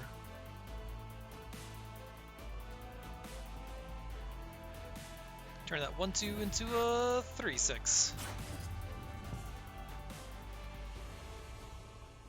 And the draw a card really puts this card really high quality, because now his hand is maxed.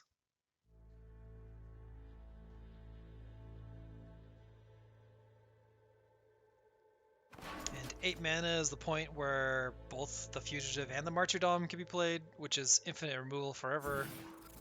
It's just going to be the Fugitive by itself. Making a copy of Heal with the Heal Potion. Sundrop Elixir. It's basically an Estus Flask.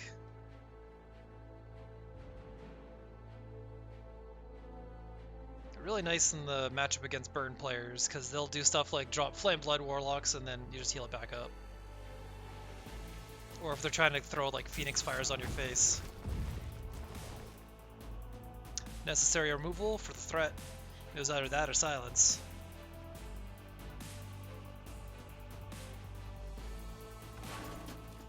It's got the bracers and the armor now. 5 damage to the face. 5 more of those to win. Or 4 more of those.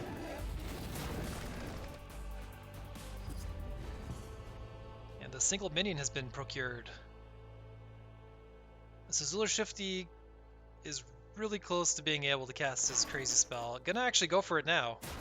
Because with this mana, that's 7.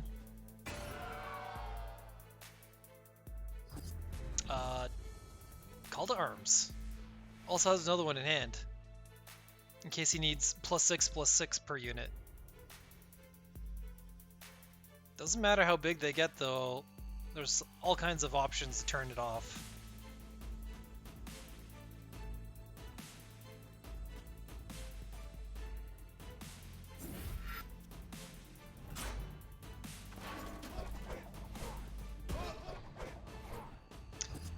Kingsblade after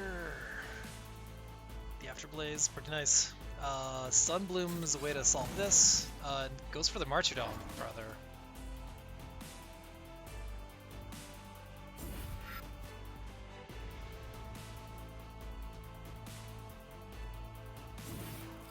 So every one of these minions is just huge. Suddenly the Azure Heralds are monsters. And with this healing, the slashes aren't that convincing. These minions are asking for real removal at this point, and an EMP is just going to get rid of the artifact suite, so it can't be cast. Another slash to the face, from the looks of it. Ooh, and the stun? Look at this tempo play. Getting in there.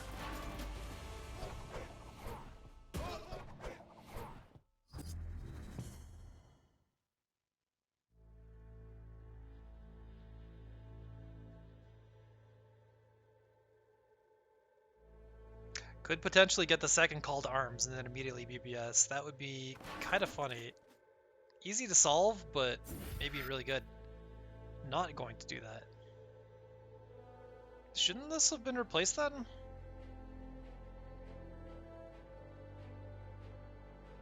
Ooh, Legion is really good here. Because intensity is at 2. So that is 2 more of these things. And they're all huge, and they all have provoke. Yeah, normally this is an incredible board that you can't really deal with it, but look at this spell. Doesn't care how big things are. Aperion's Claim deletes 5 gigantic units.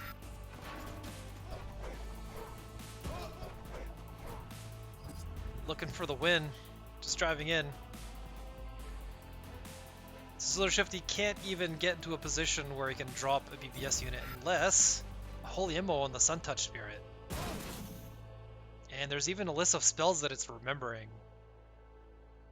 So once this cashes in, it's a lot of extra cards in hand.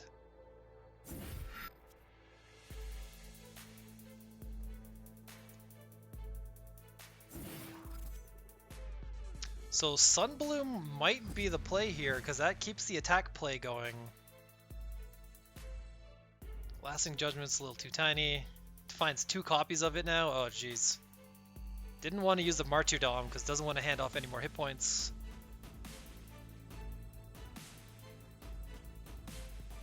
The face is basically in go mode. All attacks have got to fall on this enemy Brome. Losing all artifacts next turn is not ideal though, and that's gonna happen. But maybe that's fine, because then EMP comes down.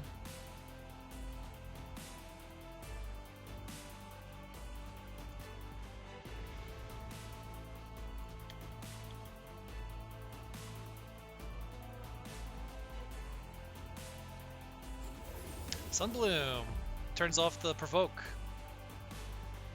Trinity Oath is really nice here. It could potentially immediately just Martyrdom this Sun-Touched Spirit, but that is it for mana other than just that one spell. It's probably worth it. Lasting Judgment's the tiny minion instead. Okay, clearing minions instead of going face. Probably valuing the artifacts is why. Because incidental minions, you saw what happens with the Swarm game when I took down 2 Godhammers in one turn.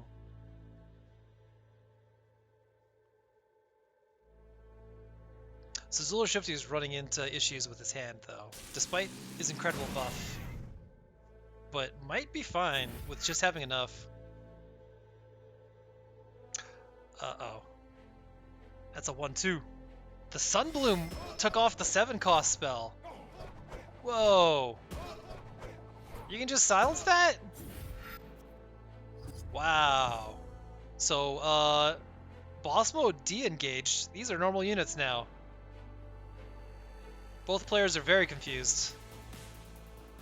I think Call to Arms was supposed to be undispellable.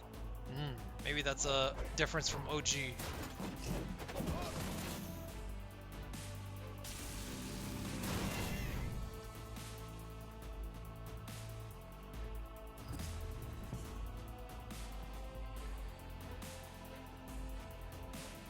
Pretty nice turn though. With boss mode turned off, SzulerShifty's momentum has disappeared. Because these are 1-2s.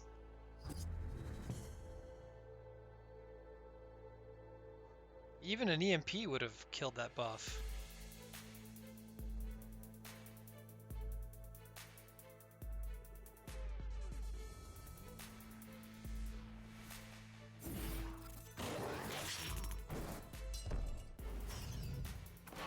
Oh, the EMP actually made the Sun-Touched Spirit forget the spell. So no free Holy Immolation.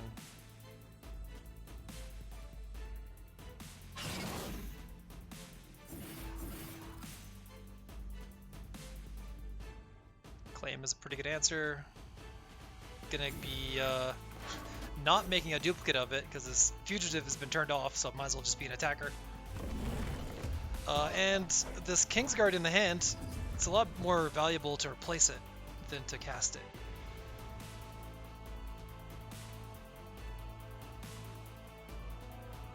Regalia and 2 Trinity Oaths, and more healing. This health bar is not going down at all. And there goes the board. So SzulerShifty draws another Trinity Oath. Pretty nice. Does another draw 3, and then replace. Nope, not a replace. What? Okay, well, casting that to free up a card, so it could be drawn. If the BBS was cast there instead, this Prism Barrier would have been burned. Trinity Oaths versus Trinity Oaths. Both players back to full. With full hands, too. So if this keeps going, the deck size is going to start being an issue. And it's not uncommon for a Brom game to get to exhaustion. Which is a possible out for SzulerShifty if he can make the game drag on a little more.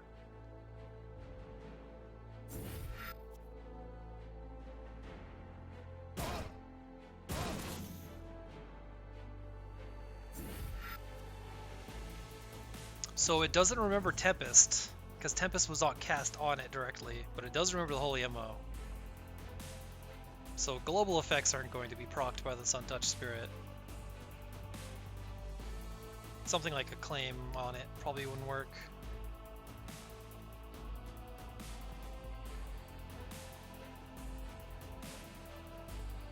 But you might be able to Martyrdom it to get your Martyrdom back and all the spells that are on it. This is also a really good minion to give a Aegis Barrier to. Hey, why not a Prism Barrier too? Give it all the things. SzulerShifty is going to want to probably Tempest to get rid of the blocker and then go in for a Dawn's Eye Slash. That would refill everything back to full. Yeah. And gives him a huge attack. He just hits for 8. And the Dawn's Eye repairs everything up to full. Hey, it's boss mode. Hopefully this doesn't get dispelled. Apparently that can happen. It's gonna be really good with the Legion. But is it too late? Getting the Kingsguard down at least is good. Because it's gonna draw a turn. Or he thinks it's going to draw a turn. Maybe he's got to assume his opponent just has all the removal, having 5 cards in hand. That unit was donated. Does get the Holy Ammo back in hand, though. And this Legion is lit. It's gonna be so many stats.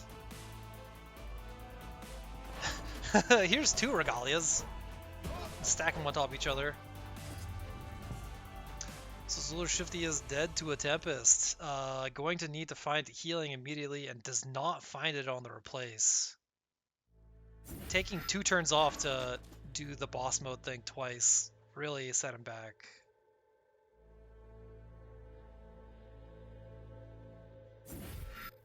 Unfortunately, cannot give himself a shield.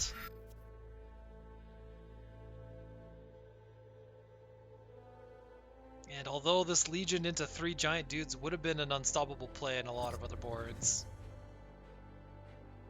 A little face. Indubitable Mutt. Cast Tempest to win. Crushing SzulerShifty 2-1. Well played, well played. The face advances. SzulerShifty has been eliminated. Rest in peace. Thanks for the games. Yes, indeed, we got a single series left. It's not a Brom Ditto. It is Vitruvian or Vanar versus Rag. Or rather, Magmar or Songhai. We haven't seen any Songhai in a while, so maybe we'll be able to see some Kalios ripping it up. For our final series, MushyMango versus kopiuyt, jumping into it. First 2 wins.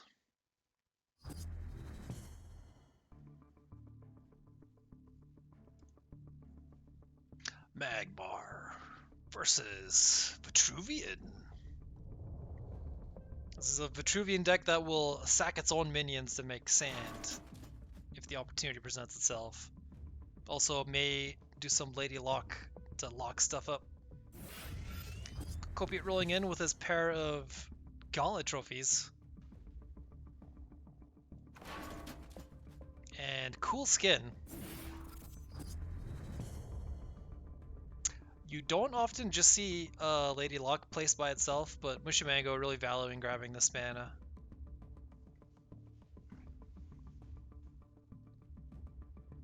Ooh, we might see a Grimrock next turn. I don't know how good it is against a Sag that can generally delete minions. And is looking to do so specifically with this Sickle, because you get rewarded for minion kills.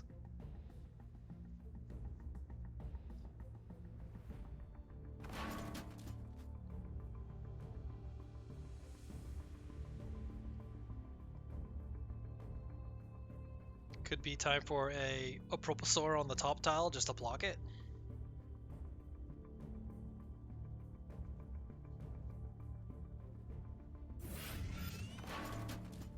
Okay, Huntress in the back, Dragon Lark even further in the back. Which makes slapping on an artifact pretty risky, so gonna wait until that's a good move. This extra mana doesn't do a lot.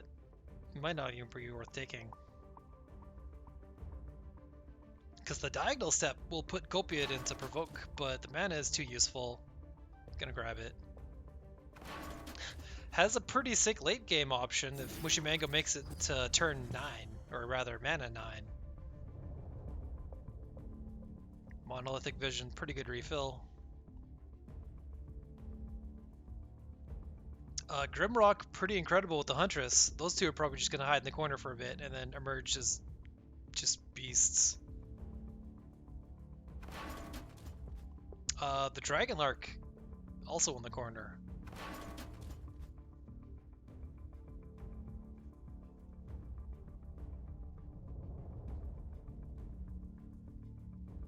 So we're seeing all these grow decks because EMP is actually limited to 1 of maximum, and it's just one of the rules we threw in. So players can run away with getting huge. Grimrock in the back. It's going to be a 7-9 by the time it lumbers out.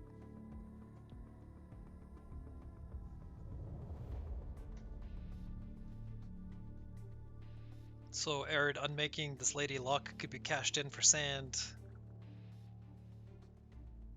1/5 of a Cataclysmic Fault, which might be good enough.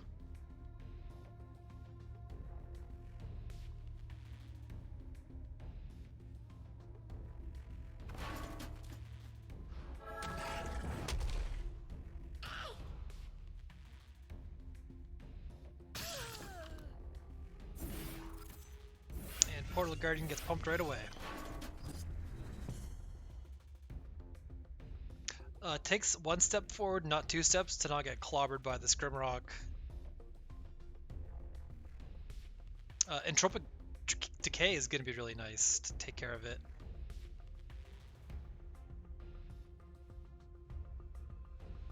Kopiuyt with a fistful of Mechanta Warbeasts. Also has Grimrock number 2.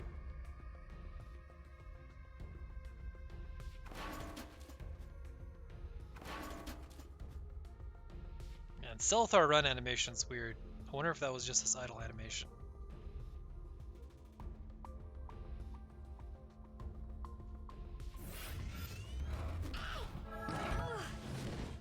And a Propulsor here for the extra buff. So Grimrock is just through the roof with stats.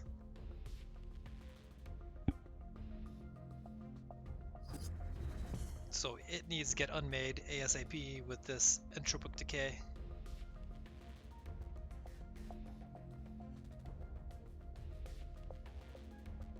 I don't know what this Dragon Lark is doing in the deck. More often you see it with Sag. She likes using it to give herself flying.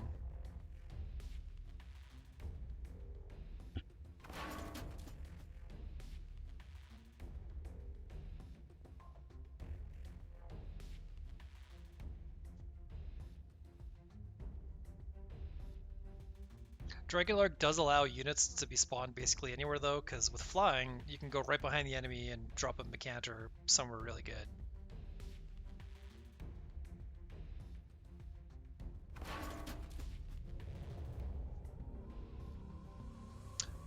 Pretty good 4-mana spell, leaves enough mana for the cat.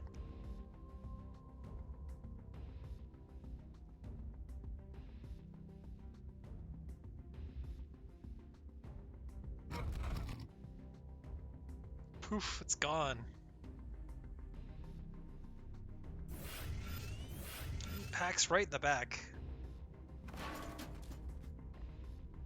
And the Portal Guardian's gonna hide out until it's big enough to tangle with this Priestess. Or Huntress.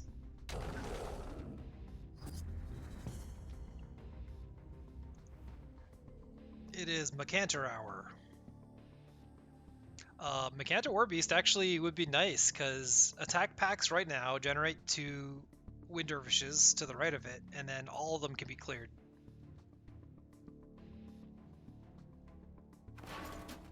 You even have Tectonic Spice for the refill.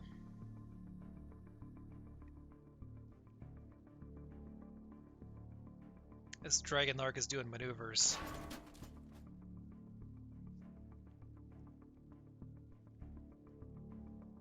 Silithar now in range of getting killed by stuff, but allows this Blood Tier to be placed up close. What is the leftover mana being used for? Grimrock? Again? Grimrock is pretty nuts with this Huntress.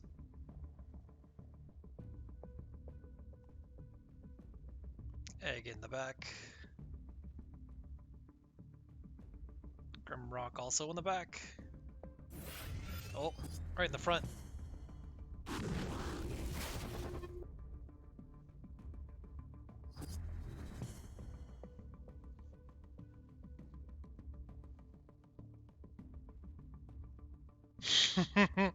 Some regret with this placement now. Might have made it really easy to just clear this Grimrock, because this Portal Guardian just walks in, and that's it. Blood Tier gets cleared for free, and only 2 damage goes on the Portal Guard. What? Why is it running away? It could have been taken... Well, I guess... Yeah, MushyMango just looking to generate more tiles. Going for the long game.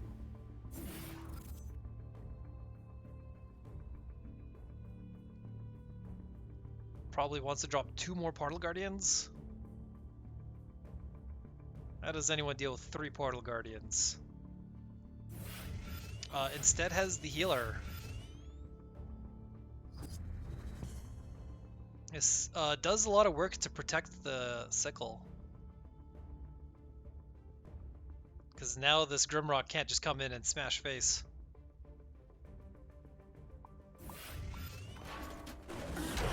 Well, Warbeast comes in and smashes face.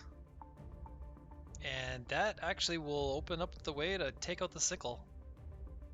Pretty strong response to this fade back.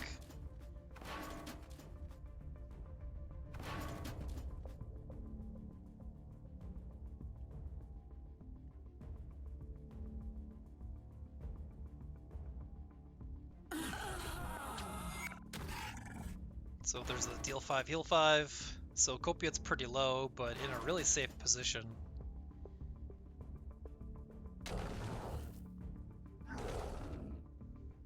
Tokens eat tokens, but Kopiuyt's tokens respawn.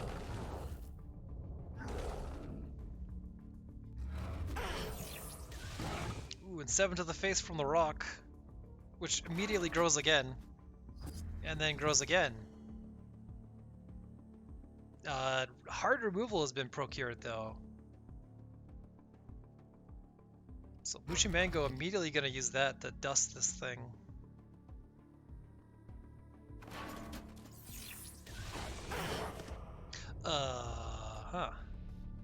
Doesn't move the Portal Guardian down 2 steps to kill the egg, so the egg just respawns for free. Whoops. Forgot temporarily that Silithar has regrowth and can just regenerate. Your rebirth. And since this is not Duelist 2, it's immediately reactivated and can just attack now. And this Huntress is creeping along the bottom of the map. Even another Huntress is here. So this grow strat is growing a little too much. These Sand Swirl Readers are going to be necessary for cracking it.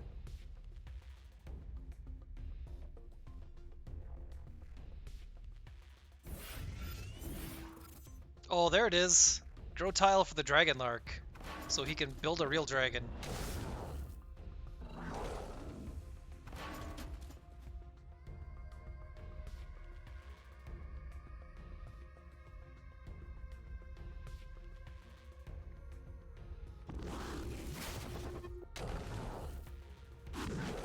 These Portal Guardians can't hit much. They can finally clear off the Silithar, but that's about it.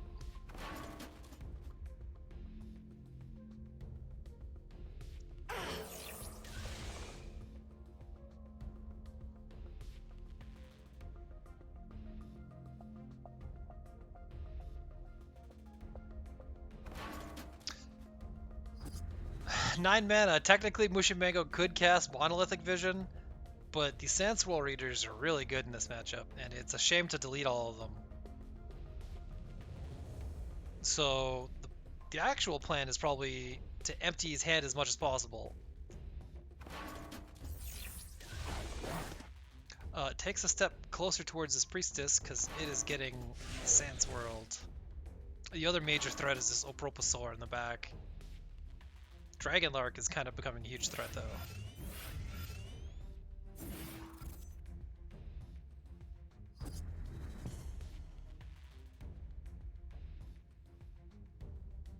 So is there lethal just now? 6 from this, 3 from one of these guys.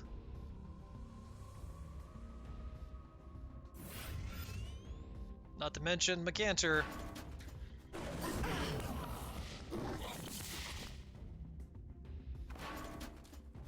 Dragonlark showing its worth.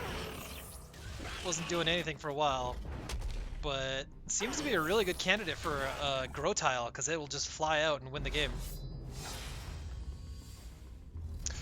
Victory for kopiuyt, who takes game number 1 against MushyMango. Good stuff. Jumping into game number 2 of this bottom series.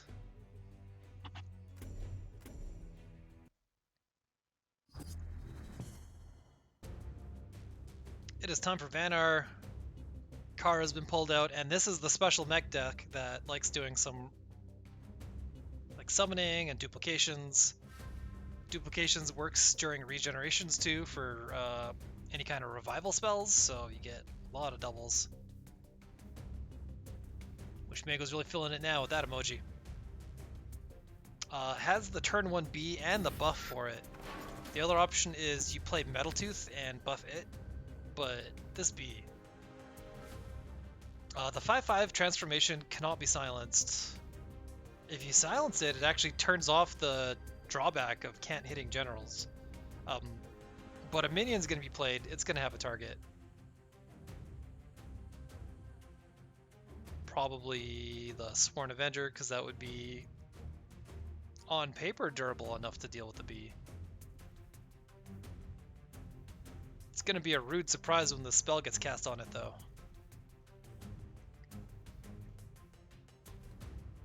I suppose there's also the option where you don't cast anything, so the B has to hit the general, but that would be playing around a really specific spell that you don't know exists. Unless you're familiar with the list and the style.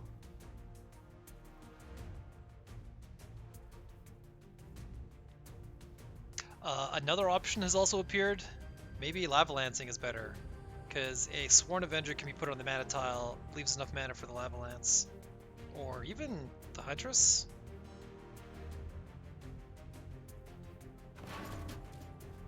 Yeah, because that stops the mana ramp. And stops the crazy combo with the spell, where you can just keep getting more and more mana.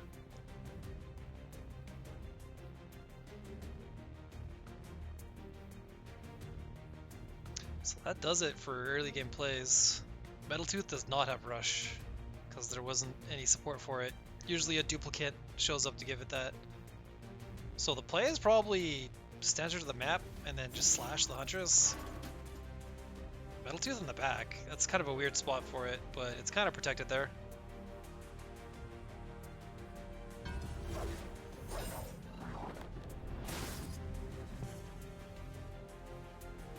And you gotta take your slashes on this Huntress while you can, because it just keeps growing and gets way too ridiculous.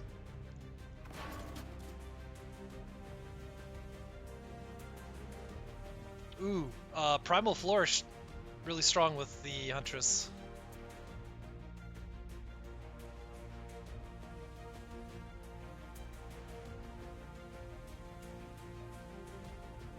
It's also strong with the dragon, but...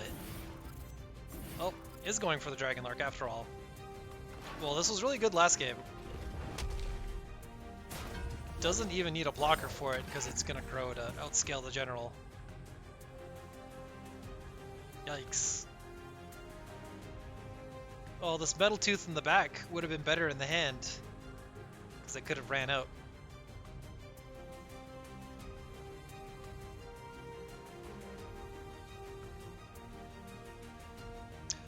The Wisp would immediately get claimed by the Dragon Lark if it was stropped, but it might be okay. Spelljammer's decently good. But kopiuyt is off to a running start. Everything with 4 power and just getting bigger. So replicants are cool because they immediately just draw you another replicant. So you can play 2 of them and then you replace your 3rd one.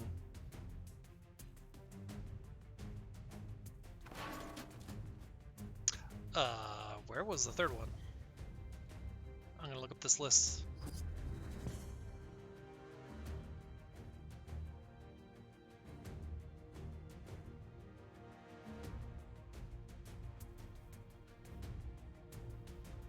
Yeah, just 2 replicants. Really strange, but made some cuts to fit in stuff like Rust Crawler and some other tech. I would think you would always want 3 of these things, because you don't go down in cards when you swap the last one. Until you draw it repeatedly, and it's a pretty dead card at that rate.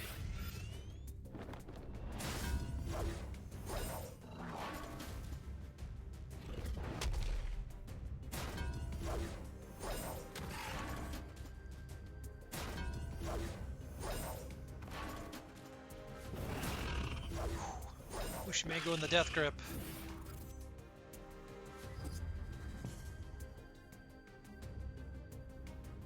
Well, no mech shenanigans today.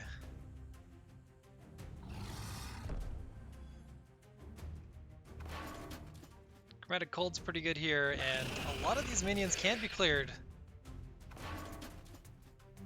Any extra damage is lethal though, and a Tectonic Spikes might be able to find something.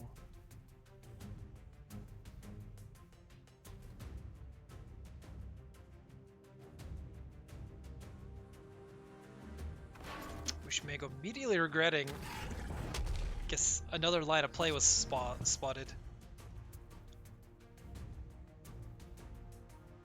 Here's a draw 3. Fortunately for MushyMango, Tectonic Spikes does not do incidental damage to generals anymore. Okay, kopiuyt does not find a lethal option immediately. Wait, that was a miss lethal right there. This Omniseer actually could have taken 2 steps down for a lethal hit.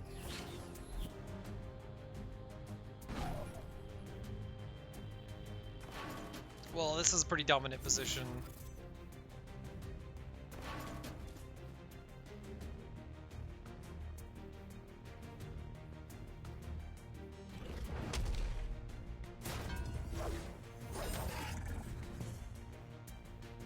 Gravity will sort of buys a turn, at least in a lot of situations it buys a turn, but maybe not against this board. Hailstone Prison's probably getting thrown on the dragon. See ya. Wait, what? Why? The Huntress got hit? Huntress doesn't fly. Maybe the Huntress was a little too cracked with the crowing.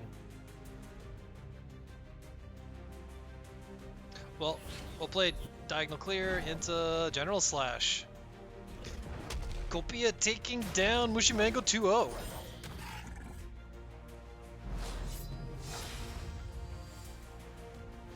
Yeah, those are our games for today. Well played all, and let's have one more look at the bracket to see where everyone's going, or at least how they did. At the top, we had Lefthook defeating Wirox 2-1. We had stoicrooster beating Agent Cypher 19 2-0. I managed to beat RCrownFlame 2-1. ROHINXO disappeared, so Skitter auto advances. The Face, also known as Indubitablement, also O ____ O, is going to be advancing against the SzulerShifty, and kopiuyt manages to advance. Yeah, so give me about a day and we'll have an updated bracket, and the next round will be at it. And then, you know, rinse and repeat next week. Gonna be doing it again. Well, this has been a lot of fun. Some cool stuff for sure. See y'all. Wait a minute. Adios, everybody. See you guys next time.